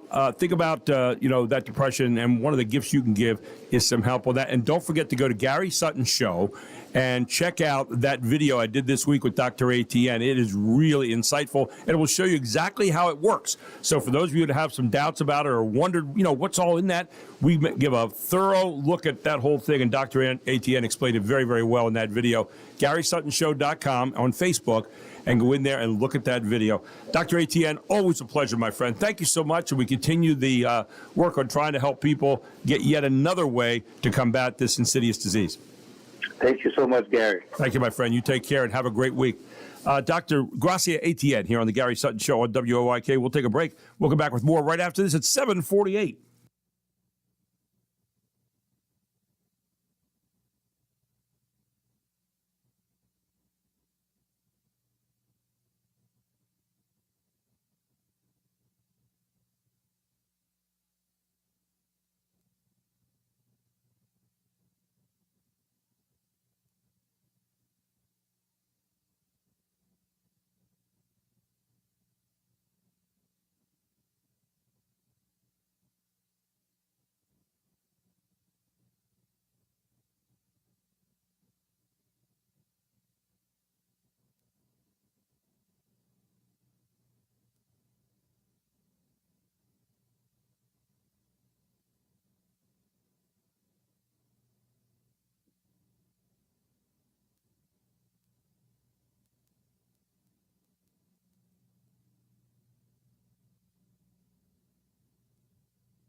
the Gary Sutton Show on WOYK. Mark McKenzie with you, Gary Sutton. I tell you what, Mark, this story of Sharon Moore, the University of Michigan head coach, is this guy violated about every rule you could violate here. He had an executive assistant, had an affair with her, ends up giving her this huge raise, because he could. And because he could. He's making a bunch of money, $13 million over 2 years as the head coach at University of Michigan after taking over a couple years ago from Harbaugh, who went on to San Diego. Had to serve a couple game suspension because of the sign stealing scandal they had this year, and then coached them. They were 9-3 this year. They're going to a bowl game. But on Wednesday, athletic director Ward Manuel comes out and says that he's been terminated with cause effective immediately. And nobody quite knew what that was exactly. Bits and pieces have been leaking out. So a university investigation, credible evidence was found that Coach Moore engaged in an inappropriate relationship with a staff member. That was his executive assistant. And this conduct constitutes a clear violation of university policy. Is she 20 years old? Yeah, I don't know how old she is. I haven't found that out yet. And UM maintains zero tolerance for such behavior, the statement continued. And then ESPN first reported that Moore had been detained. Following an inquiry about that report, Pittsfield Township Police sent a news release about an assault investigation. The release does not name Moore. The department said it responded to investigate an allegation of assault at 4:10 p.m. Wednesday, and that a suspect who was not named was taken into custody. That was Moore. Police did not immediately respond to requests by email and phone to confirm that Moore was the suspect. This incident does not appear to be random in nature, and there appears to be no ongoing threat to the community. In other words, they didn't want people to think there was some serial guy out there running around attacking the neighborhood. Right. It was just him. Police said the suspect was booked into the Washtenaw County Jail following an impending review of charges. It'll make an appearance in court on Friday for arraignment. That's today. Moore was listed in custody at the Washtenaw County Jail on Wednesday night and remained in jail as of late Thursday, according to booking records. Charges and bond information were not available. Moore is 39, did not immediately respond to requests for comment. University of Michigan President Domenico Grasso said in a statement that Moore was immediately terminated after the findings of the university investigation into the alleged inappropriate relationship were presented Wednesday. Apparently, he then went to the house of this girl and threatened her with a knife and threatened to kill himself there. I guess called his wife, allegedly, according to the stuff we have so far. He has 3 kids at home and a wife, and threatened them. So you talk about a guy that went from top of the heap mark to the bottom in a hurry. The descent of Sharon Moore is maybe one of the big tragedies of this week, and yet there's a guy that, what do you say, didn't handle power well, didn't handle the elevation to that position well? I don't know. It's not the first time. Yeah, exactly. Yeah, I mean, but I'm saying in his situation, you just say, well, we always think, oh, man, if I could be that guy, if I could do that thing, everything would be okay. And you don't know what the demons are going on behind the scenes. Let's see. Let's play Wordle. It's a 6-letter word, begins with H. Hubris. Yeah, there you go. Hey, speaking of college football. Go ahead. September 19th will be a fascinating day on the college football schedule. Next year, because the new next season's college football schedule has come out. So let's find out what that date is. On the 3rd Saturday of the month, Lane Kiffin, now the head coach at LSU, will face Ole Miss for the first time since leaving the school before the college football playoff. Kiffin spent the past 6 seasons at Ole Miss and led the Rebels to an 11-1 record this year, but decided 2 days after beating rival Mississippi State to take the job in Baton Rouge, which, understandably, did not sit well with fans at the Grove. As Kiffin is well known for saying, "Get your popcorn ready." Joe Morgan, Fox News. Here's an interesting story that came across from the BBC this morning. And he's an entrepreneur. President Trump has launched a scheme offering fast-tracked U.S. visas to wealthy foreigners who can pay at least $1 million. I don't know how I feel about this. I just read the story this morning. The card will give buyers a, quote, direct path to citizenship for all qualified and vetted people. So exciting. Our great American companies can finally keep their invaluable talent, unquote, Trump said on social media on Wednesday. The Trump Gold Card, which was first announced earlier this year, is a U.S. visa awarded to those who can demonstrate they will provide, quote, a substantial benefit to the country, according to the scheme's official website, unquote. It comes as Washington intensifies its immigration crackdown, including raising work visa fees and deporting undocumented workers. The Gold Card scheme promises U.S. residency in record time and will require a $1 million fee, which is evidence that the individual will substantially benefit the United States, the program's website said. Interesting program. So Taylor Swift has had an interesting 2-3 years, and it gets a little better tonight. This show created a bonding experience for like 70,000 people all at once. There's something very special about that. Go behind the scenes with Taylor Swift on her biggest tour yet, with Taylor Swift, The End of an Era. The docuseries starts streaming on Disney Plus, and fans will see how Swift pulled off the tour, which included celebrity guests and unique surprise songs every night. The series also includes her blossoming romance with now fiancé Travis Kelce, and Disney will also release her concert film Taylor Swift, The Eras Tour, the final show, filmed at the tour's 3-hour finale at Vancouver. Michelle Polino, Fox News. You know, one of the things that stands out to me today also, 62 years ago in 1963, and a lot of people won't remember this unless you're of a certain age. But remember, November 22nd of 1963 was when John Kennedy was killed in Dallas, which you played, remembers that the other day. So John Fitzgerald Kennedy, a memorial album, which I got, by the way, at that time, still have. Oh, do you? Became the fastest selling record of all time by selling 4 million copies in 6 days. It was basically speeches, right? It was that, but it was also pictures and that whole thing. It was incredible. And everybody grabbed a copy of that. Also, 50 years ago today, in 1975, Sarah Jane Moore changed her plea to guilty and stated she had willfully tried to kill President Gerald Ford. She received a life sentence but was released on parole in 2007. This hour brought to you by kindnessworldwide.org. Kevin Smith working on that, and you heard him this morning. Spreading kindness everywhere you go, that's maybe a thing you could do. Find out the smallest thing you could do today and spread kindness, and check out kindnessworldwide.org. We're going to come back here with Jim McClure, our historian, as we talk about the Union Lutheran Church, which is going to get torn down or renovated or both.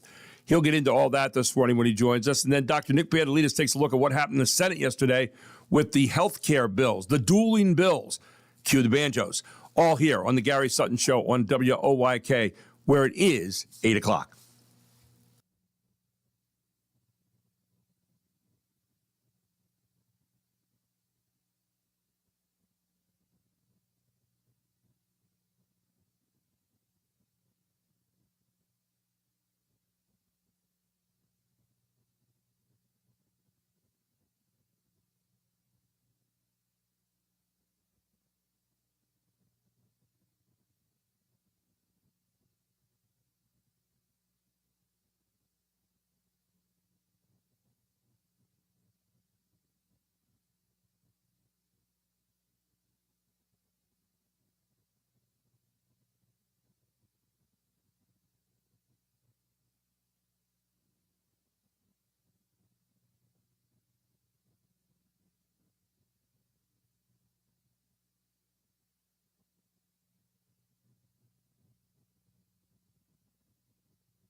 This is York's only local show on York's only local station. This is the Gary Sutton Show on WOYK. Listen to your show every day. It's really good. I have you guys on every morning to wake up to. Gary Sutton, mornings 6 to 9 on Sports Radio 98.9 FM and 1350 WOYK. All the things you're talking about are all things we're talking about. It's Main Street America every day. And you're getting your money's worth. You're a brilliant mind, tremendous experience. You're great for the community. The Gary Sutton Show on York's first station, WOYK. And it's a great day, and it's good to see you. Now, broadcasting live from WOYK's downtown York studios inside Wellspan Park, here's Gary Sutton.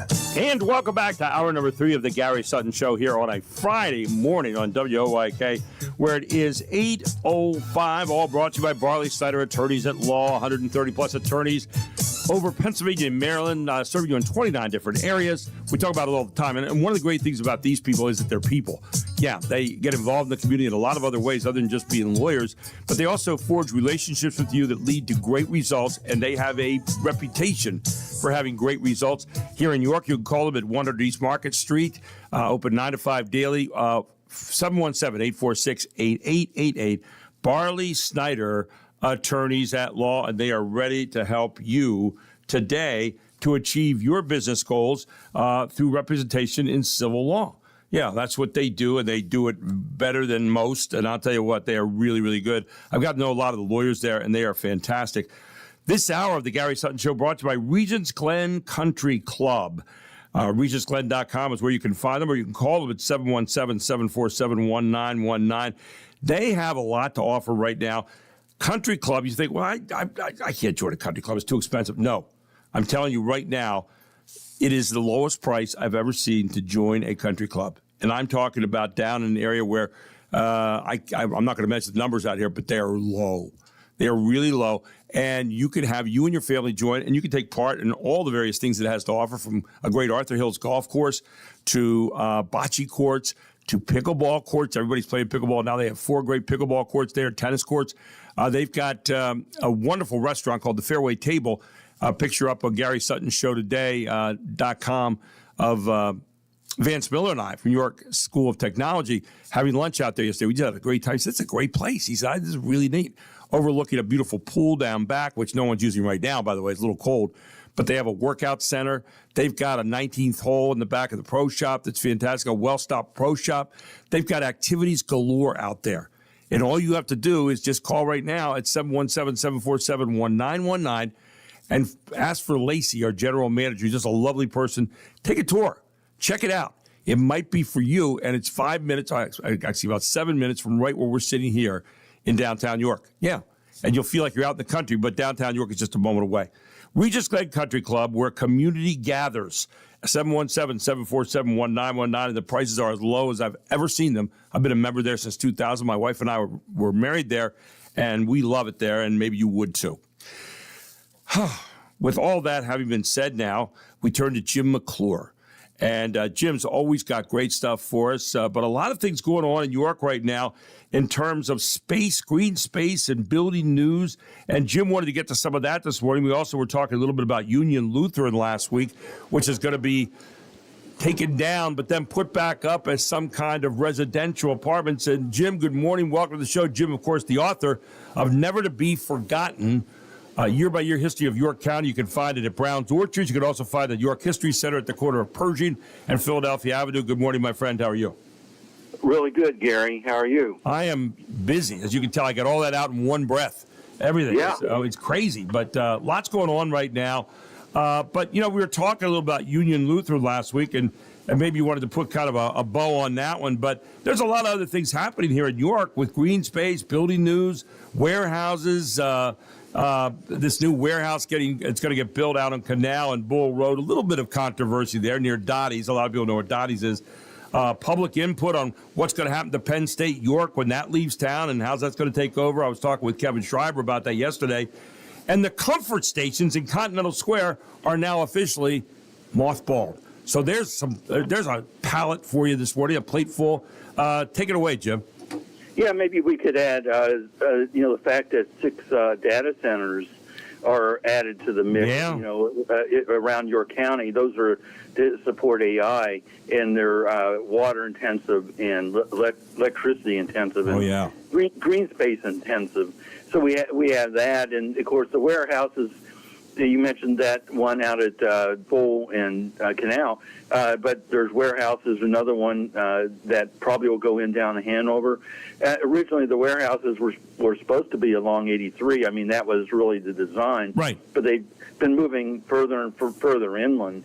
And so, we have the things that you mentioned with Penn State and the comfort stations. Comfort stations are important because, I mean, that is, no other town has comfort stations. So it's something that's unique to York, but we, so far there hasn't been the ability to find an investor or a use for them.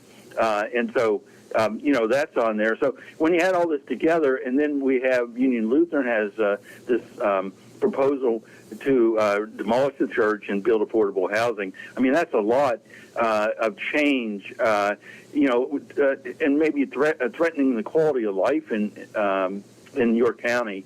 So, there's a lot going on. You talk about the warehouses for a second, Jim, and I wanted to come back to that. My wife is a former York County dairy princess, and every time she had a farm, lived on a farm for a while, and she laments the disappearance of land in York County. We see these giant warehouses, and I understand we're on a quarter there. It's a way of making money. We've got trucks everywhere. You go over there now, and you get in truck lines in the afternoon that are incredible. And so I'm not an anti-truck guy. I'm not an anti-warehouse guy, but like you just said, the key thing, they're moving more and more inland. When they were along Route 83, I guess we kind of all said, well, that's okay. Now you're seeing them moving into the farmland, taking more of the farmland. The inner part of York County, and that's troubling to a lot of people. Where's the balance there from what you can get? Yeah, a lot of people think that the preservation community is against all types of growth, and that's not true. It just has to be smart and well thought out. And when you see these warehouses going up everywhere, when's it going to stop? And then you have the data centers on top of it. Do we need 6 data centers? I mean, why? Maybe we could accept 1 or 2 in the community and absorb that into the community. And of course the community, the river has already. We have hydropower there. We have 2 nuclear power plants. We have what's becoming a gas-powered power plant up in Bruner Island, which we've had for a long time. It did burn coal. So I mean, we have a lot of development, and all that's threatening. It could threaten our quality of life here. And you wonder when is too much, and and you're just waiting to hear voices out there saying, "Wait, we're not going to take it anymore. We have too much already." I know. I was talking to Julie Wheeler about this one day, President Commissioner of the York County Commissioners, and she was talking about it's a constant fight to maintain that balance. And I think, that's one that people are going to notice more and more and more, because we have been generally an agrarian society over all the years here in York County. Obviously, that changes some. We have industrial complexes like out here in the northeastern part of York and so forth. But, it's troubling to a lot of people when you see a lot of that land disappearing, and you wonder if the planning that's going about that right now is the correct planning for our area. That's right. We're so decentralized in York County with, and the Planning Commission really doesn't have real strong authority. The legislature hasn't given that to them. So it's really the only way to protest these types of things are, just for the community to come forth on Facebook and other social media and the newspaper and so on and say, we just aren't going to take it anymore. So it is a difficult thing. You have to find that, that balance. But what's going to happen if we don't find that balance is what's happening now is they're building 6 data centers, all these warehouses. Yeah. We're out at Dottie's, in that intersection there that you referenced, it's not 1 warehouse, it's 3 warehouses. Yeah. 1.9 million square feet. Going in there. And of course, we wave money at farmers, and we say, okay, we know farming is a tough life. and yet it's been part of our life here in a long time. And we wave at farmers over the solar farms and over these kind of things. And again, you say, well, it's all progress. It's all moving forward. It's all stuff that we need.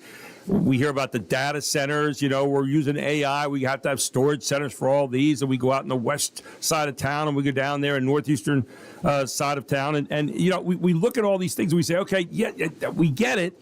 We need stuff. And yet at the same time, can we balance the cost? At what cost do we do that? Does it ruin the entire place that York County is in? And one of the reasons that people come here because of some of the open space. Yeah, some people think, well, this is that long-time York County residents don't want to change. But there's more at risk than that, and that is, how are we going to recruit people into an area that's pockmarked, to come in here, that's pockmarked with these warehouses and so on. They want quality of life. Surveys have showed that they want that. That's really important to them, and yet they come in and they buy a house out in Zion View in Conewago Township, and trucks go by, night and day. So it's a recruiting thing. It's a retention thing, and so it's more than just stubborn York County is not wanting to change. Well, we've generally, and you look, one of the landmarks in the city of York, and I say landmark kind of facetiously here because I remember when I was a kid, you talked about the comfort stations there on the square, and you walk down the stairs underneath the square, and you had these bathrooms down there. Now, it was always a little scary to go down there. Okay, because, and I'm sure we could probably go back and thumb back over some of the crime that took place there over the years, too. But those are now officially mothballed. They're no longer going to be there. I guess they're there, but you're going to cover them over with the square. But they are officially mothballed now, right? Yes, the comfort stations went in 1929 during Prohibition because the bars were closed. So if you had to use the bathroom, where would you go? So they constructed them under there, and they were used up until about 2010, off and on in the latter years.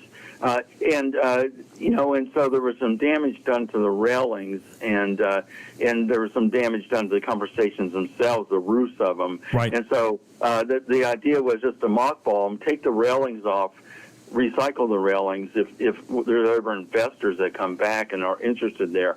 The reason that they aren't filling them in, that might some people might wonder that, and it's because a lot of the Continental Square electrical system goes through there. A lot of the city's electrical system. Did not know that. Under there, and they can't just put dirt in there. Right. And but it is something that is unique to us. And I don't know of probably somewhere another town has those. And we have them, but we just couldn't leverage them in a way, or haven't yet, in a way that could really be an attraction. Yeah, really, really interesting. That'd be kind of an interesting tour. I don't know, but we'll talk about that sometime later on. Jim, always good being with you here on a Friday morning. Next week, we're going to be talking about Newton Square, right? Yes, Newton Square and York Twinning's upcoming home tour there, where you'll be able to go through 7 of those homes that are Newton Square, right west of the Codorus Creek. And so that has quite a history in that area. So we'll be talking about that next week. And where are you going to be appearing here coming up? Yeah, and we're at Brown's. Scott Mingus and I are going to be signing books at Brown's in Loganville from 12 to 3 on December 20th. So hope to see everybody there. You want to look at a great gift right there? Yeah, never to be forgotten. The book, 275 years of history for York County. Jim McClure. It's a great read, a great gift to give people at Christmas time. You can get them down at Brown's Orchards, or you can get them over here at the York County History Center, corner of Pershing and Philadelphia Street. Thank you so much, Jim. Have a great week. Good stuff this morning. Always appreciate it, my friend, and have a wonderful weekend. You too, Gary. Jim McClure here on the Gary Sutton Show on WOYK. When we come back, we're going to check in about Avalanche Express with John Cerruti, all here on the Gary Sutton Show on WOYK.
If anything in this life is certain, if history's taught us anything, it says you can kill anyone. Is it worth it? My father taught me many things. He taught me, keep your friends close, but your enemies closer. Yeah. Al Pacino. This is the icy Don Corleone. Michael Corleone. Godfather. He was on this date. Yes. 51 years ago, 1974, The Godfather Part 2 premiered in New York. Yep. One of the few sequels that was probably every bit as good as the first one. Maybe even better in some ways, but it was really good. Godfather is a term of affection. And he is as icy and cold in this as you get. It's the business we've chosen. Yeah. So anyway, welcome back. The movies that spawned a male language. Exactly. And anyway, welcome back to the Gary Sutton Show here, where it is 8:23. And what is spawning a whole lot of Christmas fun right now is Avalanche Express in Heritage Hills, where it's all going on. And John Cerruti joins us this morning here to talk about the winter fun up at Avalanche Express. You got snow tubing, you got people playing hockey, you've got ice skating, and so much more. Good morning, John. How you doing? Hey, good morning, Gary. How you doing? I'm doing well, man. Always good to have you aboard. Now, did you get down the Express yet? Did you get down the slide yet? Yeah, of course we did. We go down it daily to make sure that the speed is adjusted correctly. We're really excited for this season. A couple updates, Gary. One, next weekend, not this, but next weekend, Our full attraction will be open. We're going to have at least 4 snow lanes, 6 ice slides, and the ice rink is, of course, already open. But wow, this weekend we'll have the ice lanes and transient skates, so we'll have skating all weekend. And we're really gearing up for a big holiday week with Christmas, with having the whole attraction open. We're really excited. Man, we're really looking forward to it. And I'm looking forward to getting up there and sliding down the hill with you one night there. You said I go down first, you'll follow right behind me. We'll race. Let's race. That'd be good. Yeah, John Cerruti and Gary Sutton race down Avalanche Express. I'll announce that the day of. I'm sure people will show up in droves to see that. That could be a frightening look. But anyway, season passes started at just $59, John. But you talked last week about the idea of there's 4 different kinds of passes, and one of them has to do with what we're doing right here at Wellspan Park, right? Correct. Our Harry's combo, what that does is it enables you to have a full season pass to Avalanche Express. It entitles you to a ticket to the Bright Night at the York Rev Stadium. And what it also does, it gives you discounts on concessions, merchandise. It also involves a year-long mini golf season pass as well. Yes, you want to take the kids up or friends up. They got a wonderful little mini golf course up there. Really friendly, a wonderful little place as all part of that whole Heritage Hills Resort. And you get out there and enjoy that. And right now, we've got a WOYK listener exclusive, John. If you visit avalancheexpress.com/Gary, for every season pass you buy, whether it's the $59, $69, $79, or $89 one, you are going to get a $10 gift certificate to Noni's Table. And Noni's Table is this brand new favorite escape. It's a beautiful new cafe. It overlooks the greens at Heritage Hills. But you talk about cozy. You talk about fireplace, warm, soft chairs, wonderful view, great food, drinks and coffees, fresh pastries, handcrafted breakfast, lunch favorites. I'm almost out of breath, John. You've got Noni's Table, right, named after the grandmother there of the owners. Correct. Great story there behind the DeRose family. We were really liking the capability of being able to put the family, history into the business. Noni's is really exciting. It's a new concept for us, but even more exciting was that we expanded the menu for lunch. Right. So not only do we have the breakfast, the locally sourced coffee, now we're expanding to a little bit of a larger menu for lunch, which includes specialty craft pizzas, at least 10 different handhelds and salads, we're looking towards moving into the concept at Noni's at night right after the first of the year. I'll tell you what, it's fantastic. I was there the other week. I had a breakfast there. I think I had French toast that was just to die for. And I'll tell you what, man, just a wonderful experience there. And you just feel like you're sitting back and relaxing. But right now, people get up there, avalancheexpress.com/Gary, and you can get a very special WOYK listener special. Fill out your information right there, and you'll get the pass for whatever you choose there, $59 or one of the higher season passes. Final thoughts this morning, John, about what's going on in the hours up there, what's happening daily and on the weekends. Really exciting stuff. Real quick here, within the last 25 years that we've had Avalanche Express, there's only been a handful of times that we're able to be open for Christmas week. Right. So we're really excited coming into the Christmas season to be able to be open. But not only that, if anyone out there is listening that has a family member that's hard to shop for, not only do we have gift certificates to both the restaurants, either concept, we have the spa, we have golf, we have our associate memberships, and our full membership. So just a lot to hit on up there. If you're having a hard time looking for something for someone in your family you need to shop for, we have a lot of options for you. There it is. Very unique gifts that you can get this season. Heritage Hills, top of Mount Rose Avenue right there, the Heritage Hills Resort. And Avalanche Express, Noni's Table, the golf course, the miniature golf course, all of that in play. So if you're thinking about gifts, you say, what do I get? I got news for you. Head on up to the top of the hill there and find out yourself. John, always good talking to you, man. I really appreciate what you guys are doing. And you are the author of Winter Fun right here in York County, right? We are. One last thing real quick, Gary. If anyone's looking for some family fun, we're going to have Tubing with Santa Saturday, December 21st, starting at 1 o'clock till 4 p.m. How about that? Tubing with Santa. He's taking a couple days off before he goes around the world and is going to tube with you. So there you have it. John, always good stuff. Thanks for all the neat stuff happening up there. I said last week, ground zero for winter entertainment on top of Mount Rose Avenue. It's Heritage Hills, Avalanche Express, Noni's Table, and all the other good things connected with Heritage Hills. Thank you, my friend. Great to have you. And have a great weekend. Thank you, sir. Yeah, you as well. And stay safe going down that hill, okay? Anyway. I will.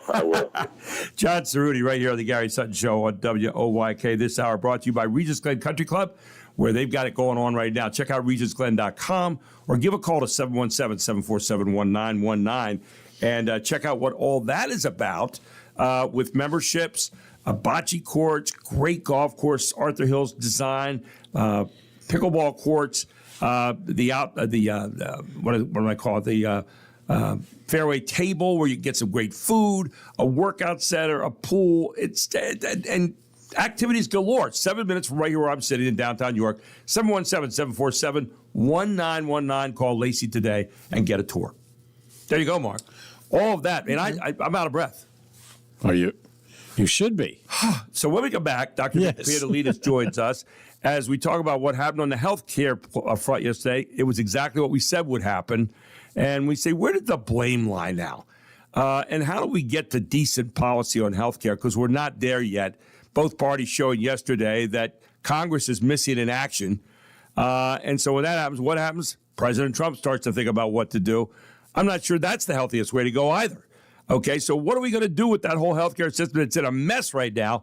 Dr. Nick Pietolidis offers some thoughts. We join him next on the Gary Sutton Show on WOYK. And then Jim Hanneslinger will be in to tell us some updates on the back nine. All here on the Gary Sutton Show on WOYK.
Welcome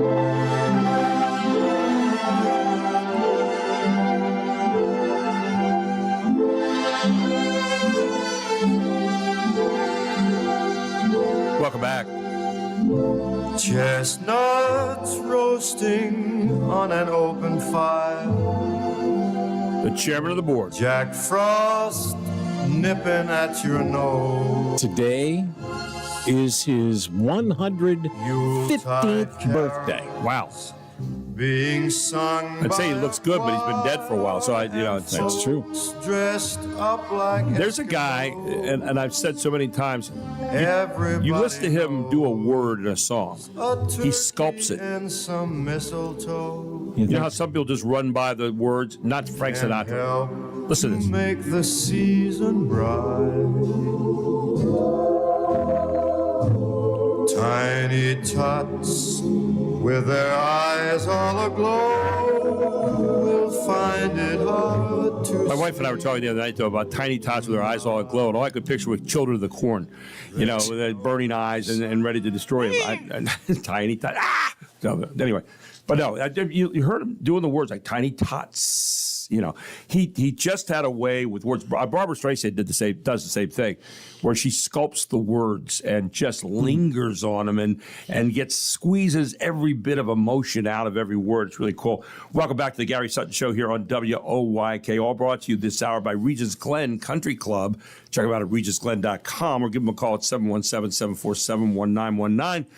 And, we also want to remind you to text us throughout the show, anything that's on your mind. 833-478-4729. And at Gary Sutton Show at Facebook, where I asked the question today in a video form, what gift did you get during your lifetime that really stands out as the gift? And why did it mean so much to you? And some people put down some really good answers. We shared some of them earlier. You can also check out my new posts at Gary Sutton on YouTube, at Gary Sutton on YouTube, formerly Just a Voice of Main Street, at Gary Sutton on YouTube. And you can up there on Gary Sutton Show on Facebook and find out I had a whole lot of things I posted this week. Dr. ATN, I posted the 2 First Principles of Kindness. They're all up there in podcast form, and you can check them out there on Facebook at Gary Sutton Show as well. And Bright Nights York is going on tonight here at the stadium, over 3 million lights. Come on out here and enjoy them. 5:30 it all starts. Long Home is a sponsor of the long section of the Bright Nights 3 million lights. And Traditions Bank is the overall presenting sponsor of the event. All going on out here tonight. Check them out at brightnightsyork.com. With that, we turn to Dr. Nick Pandalidis, who is a guy, former blogger under Dr. Wright, but now retired ne'er-do-well. No, he's not a ne'er-do-well. He's a retired guy from OSS. He was an orthopedic surgeon, and now just being a great dad, husband, and all-around swell guy. Good morning, Dr. Nick. Oh, that was so kind, Gary. Thank you. How are you guys doing? We're doing well. We're holding up. Yeah, we're holding up pretty well here. You left out Grandpa. Yeah, we forgot Grandpa. Yeah, sorry. Grandpa, too. Yeah. And resident bike rider extraordinaire. So we have all that. You're all that, right? Well, I guess so. Thank you. So yesterday, I predicted, before yesterday's vote in the Senate, we got the Democrats who wanted these what were emergency health funds passed to keep the health care plan for the 22 million in America a little more affordable. That was passed in 2021, emergency plans. And they wanted them passed for 3 more years. That got voted down. So Republicans come in and they say, well, we want to take out this and we want to have health care savings accounts. That got voted down yesterday, which we predicted would happen. Both sides demagoguing this thing to death, knowing full well that it's never going to pass. So you can afford to be, I got this idea, and you throw them all out there, and people think you're doing something, and all you're doing is blowing a bunch of hot smoke because you know at the end what the score is going to be before you ever start to do this. Neither side is going to be able to do anything, once again highlighting how Congress is missing in action on this whole thing. And also the idea that health care options are still too high for most people in this country.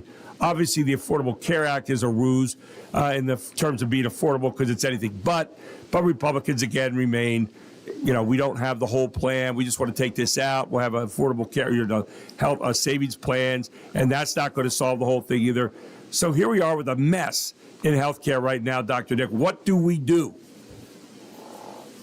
Yes, well, we've talked before about some of the reforms that actually would be helpful. But an interesting fact that I learned last week, I was talking with Congressman Perry, and he said that there are these huge increases this year on the Obamacare exchanges, right? And that the failure to pass the COVID era subsidies accounted for only 18% of the increased premium costs. Right. And you haven't heard that, right? And everybody's saying, look how expensive your insurance is, and it's because the Republicans didn't reinstate the subsidies, which is, obviously not the primary reason. I mean, the real reason healthcare is so expensive is that the person that is buying the product, that is, you and I and others, are not the primary payers.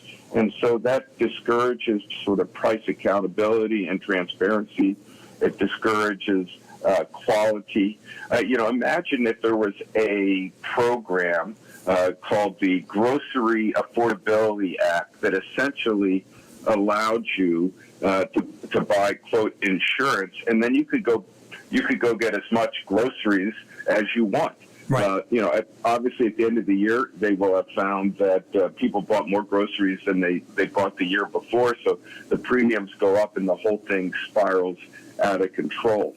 And the key is to set up the system such that the person that's actually utilizing the healthcare systems and procedures and visits is incentivized to look for one that is done well and one that is done at a lower price. So the things that would do that is allowing you to buy insurance with just the coverages you need. If you don't want, infertility coverage, you don't have to get it. If you don't want chiropractic coverage, you don't need to get it. If you don't want to get obstetric coverage, you don't need to get it.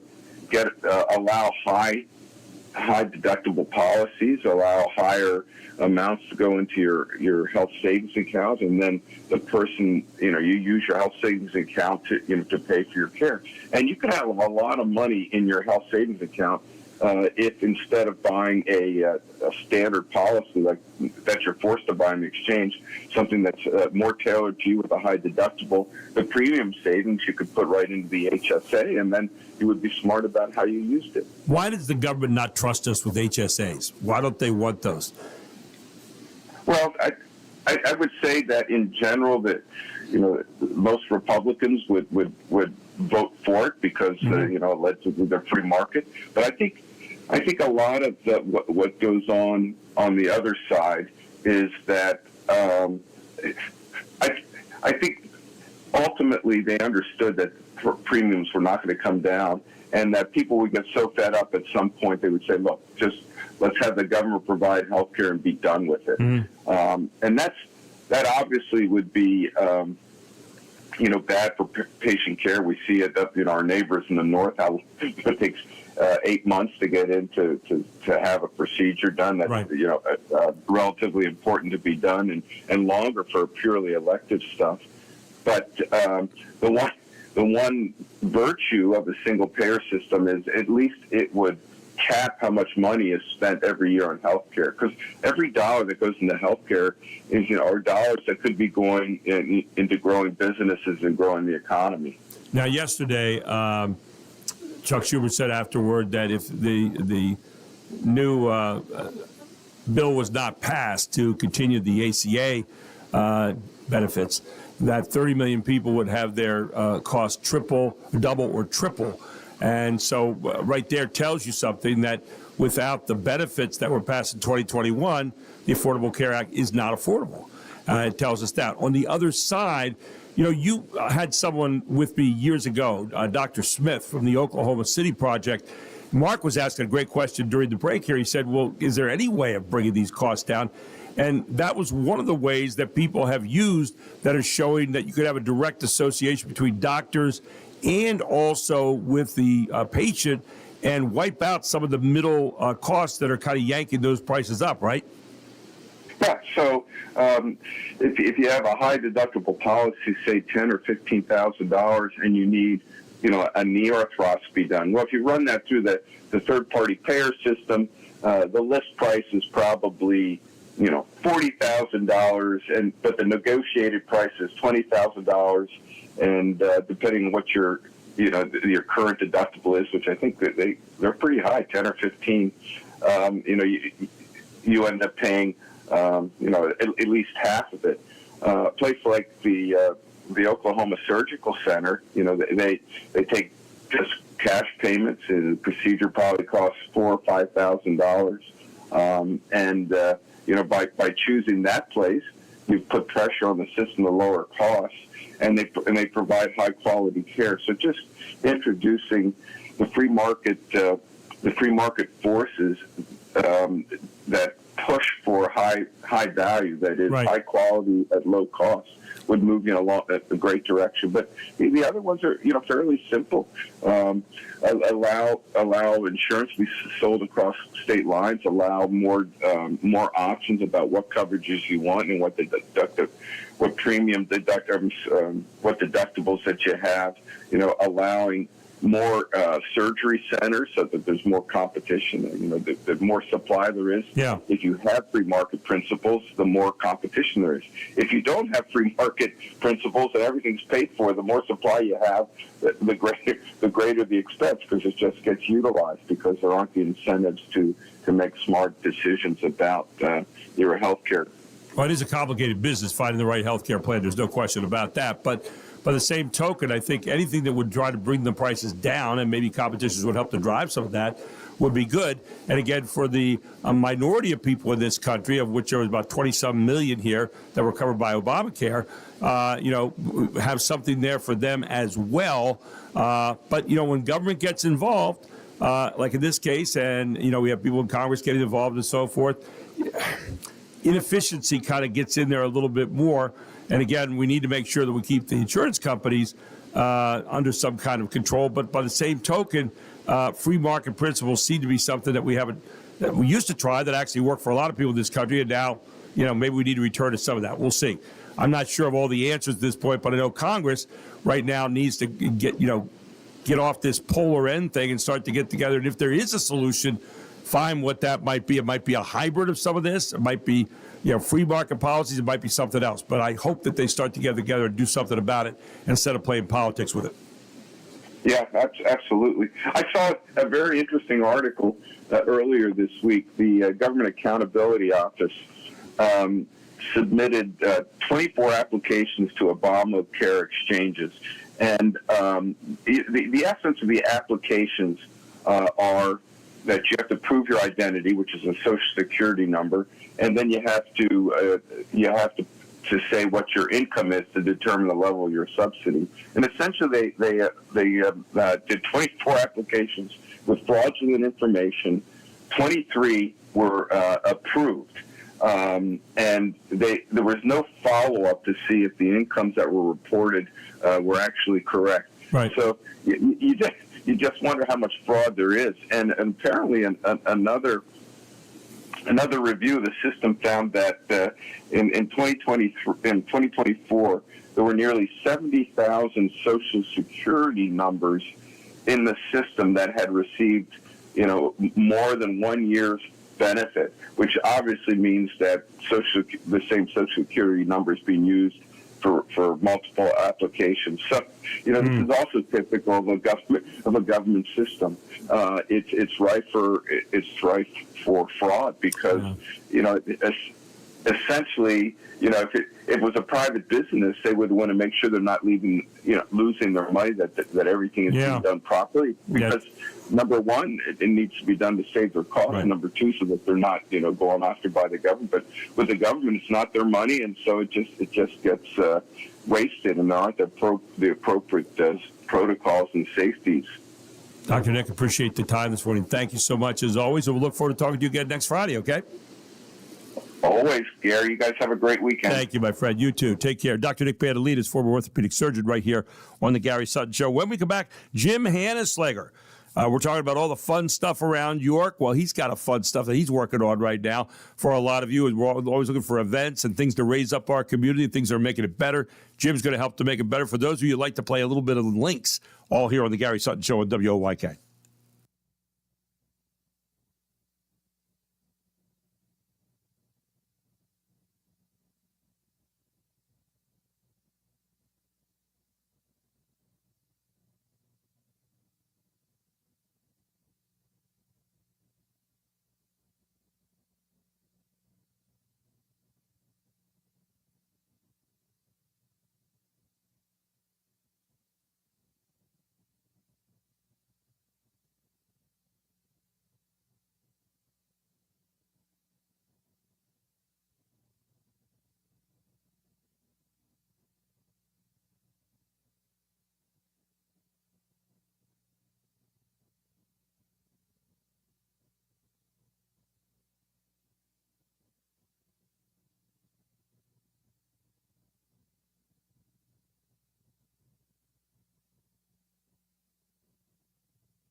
Gary Sutton Show.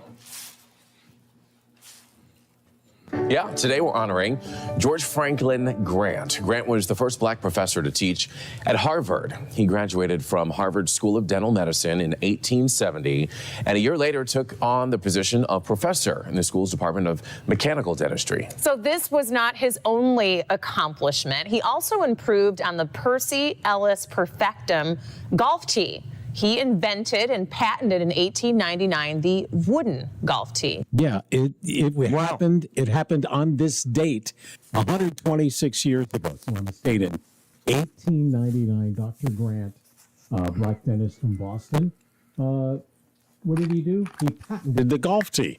George Allen Grant, huh? Yeah, very nice. Anyway, today, I do want to remind you that coming up Monday, December 15th, they have a sale out at Thomasville Country Auction, and it's going to be an estate sale. They got Christmas decor, Department 56 stuff, toys, bikes, bedroom set. You want to talk about a wonderful gift waiting for you. Why don't you stop out there on Monday at 4 p.m. at Thomasville Country Auction and take part in that sale? Go to thomasvillecountryauction.com right now, hit auction date, and you'll see every item that's up for bid there. If you're looking to have your own sale, this is a great time of year to do it. You want to get rid of some items, you're moving, you're downsizing, you have an estate to settle. Jack and Cheryl Hooks are the one to do it. Give them a call at 717-764-5403. Have them come out to your home, and they'll be willing to help you to get that sale going, haul the items from your house to their auction house, and do right by you. And if you're selling your real estate, they can sell your real estate. Cheryl can for a lot of and save you a lot of money. Just give her a call at 717-764-5403 or get out to the sale this coming Monday at 4 p.m. It's at Thomasville Country Auction, Route 30 West at the railroad tracks in Thomasville. WOYK News Times 8:54. We check in with Jim Hanneslinger again this morning on the back nine. He's always on the back nine, and he's working on that all the time, and I know he's out at the site right now. Hey, Jim, what's going on at the back nine, York's newest premier indoor golf destination? Yes, sir. Good morning, Gary. We are we're live here at the Back Nine Golf in York. I appreciate it. We are literally sanding drywall, preparing to paint. We've actually painted a wall already this morning, and moving right along. 259A Pauline Drive in York, right out there in the South York Shopping Center next to Giant, and it's coming along fast. But, what do you want people to think about here at the end of the week as they're getting ready to get some gifts and get involved in the back nine, because it's going to be a premier destination to go indoors and play golf? It really is, and I've got a post going up on our social media, so if anybody's following, watch out for a really fun math lesson. You know, as you're thinking about gifts or acquiring something just for yourself, Merry Christmas, the membership math is really interesting. If you think about playing golf every week with your buddy, you know, maybe conservatively you'll spend 4 hours playing golf out on the course. If you do that on the simulator, you can play 18 holes a couple times with a buddy in 4 hours. So you might spread that across a couple visits a week. If you did that at our normal everyday public tee time price of $50, you'd be spending $800 a month playing twice a week with your buddy. If you grab one of our founding memberships, you're going to pay $185 a month. That comes down to $11.56 per hour instead of paying the $50. So membership really pays for itself as my fun, goofy professor of math lesson for the morning. Well, you know, when you talk about the back nine, unlimited tee times, open 24/7, club-like atmosphere. I saw that when I was out there the other week, and you and I were talking.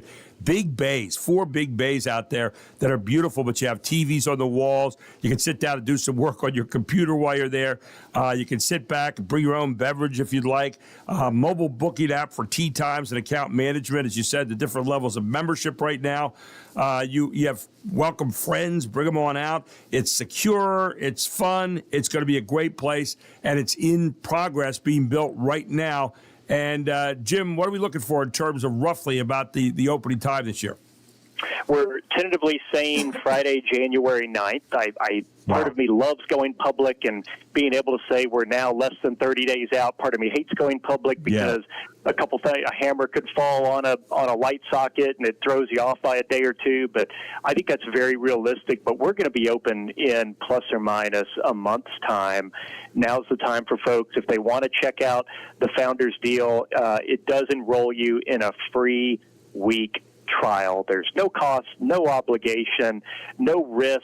It's a simple deposit of $25. That's even refundable. We're super transparent. We're easy to do business with. I think I said no contracts. I'll say it again. And our whole thing is just we want more access to golf. The Back Nine, where golf never sleeps, and I mean it, 24/7. Go to theback9golf.com/York-PA right now. The Back9golf.com/York-PA right now, located next to Giant at South York Plaza, right off I-83 and South Queen Street, 259A Pauline Drive. It is the place where it's going to be happening for golf. You go outside right now, I'll tell you what, in Brooks Robinson Plaza here, it is cold. You find me a place indoor where I can hit balls, that's where I'm going to be. You'll find me at the Back Nine Golf, theback9golf.com/York-PA. Jim, thanks so much for stopping by this morning. Stay warm out there, but keep on building, okay? We want to get that up and going as soon as possible. We're moving right along. Thanks again, Gary. Have a good morning. Thanks, buddy. Have a great weekend. Jim Hanneslinger, my good friend, out at the back9golf.com/York-PA. WOYK News Time is 8:58. This hour has been brought to you by Regis Glen Country Club. Find them at regisglen.com, where fun is waiting you and your family right now. We're talking a lot about fun this hour, haven't we? But fun is waiting for you and your family. Membership at golf club that is very, very, very, very, very inexpensive. And you know me, I'm not going to lie to you. I've been a member there since 2001. My wife and I were married there, but we still are members there. We have a great time, and you can too. Give a call today to 717-747-1919. Ask for Lacey for a tour, and she'll be glad to give you information, send you a packet, give you a tour, whatever. Regis Glen Country Club. Well, it's been a long but wonderful week. Thanks to Mark. Thanks to all of you for tuning in. Bright Nights York coming up tonight. BrightNightsYork.com. Also basketball tonight, high school basketball here on WOYK. Check out Daryl and Andy. I'm Gary Sutton. Have a safe weekend, everyone. It's 9 o'clock.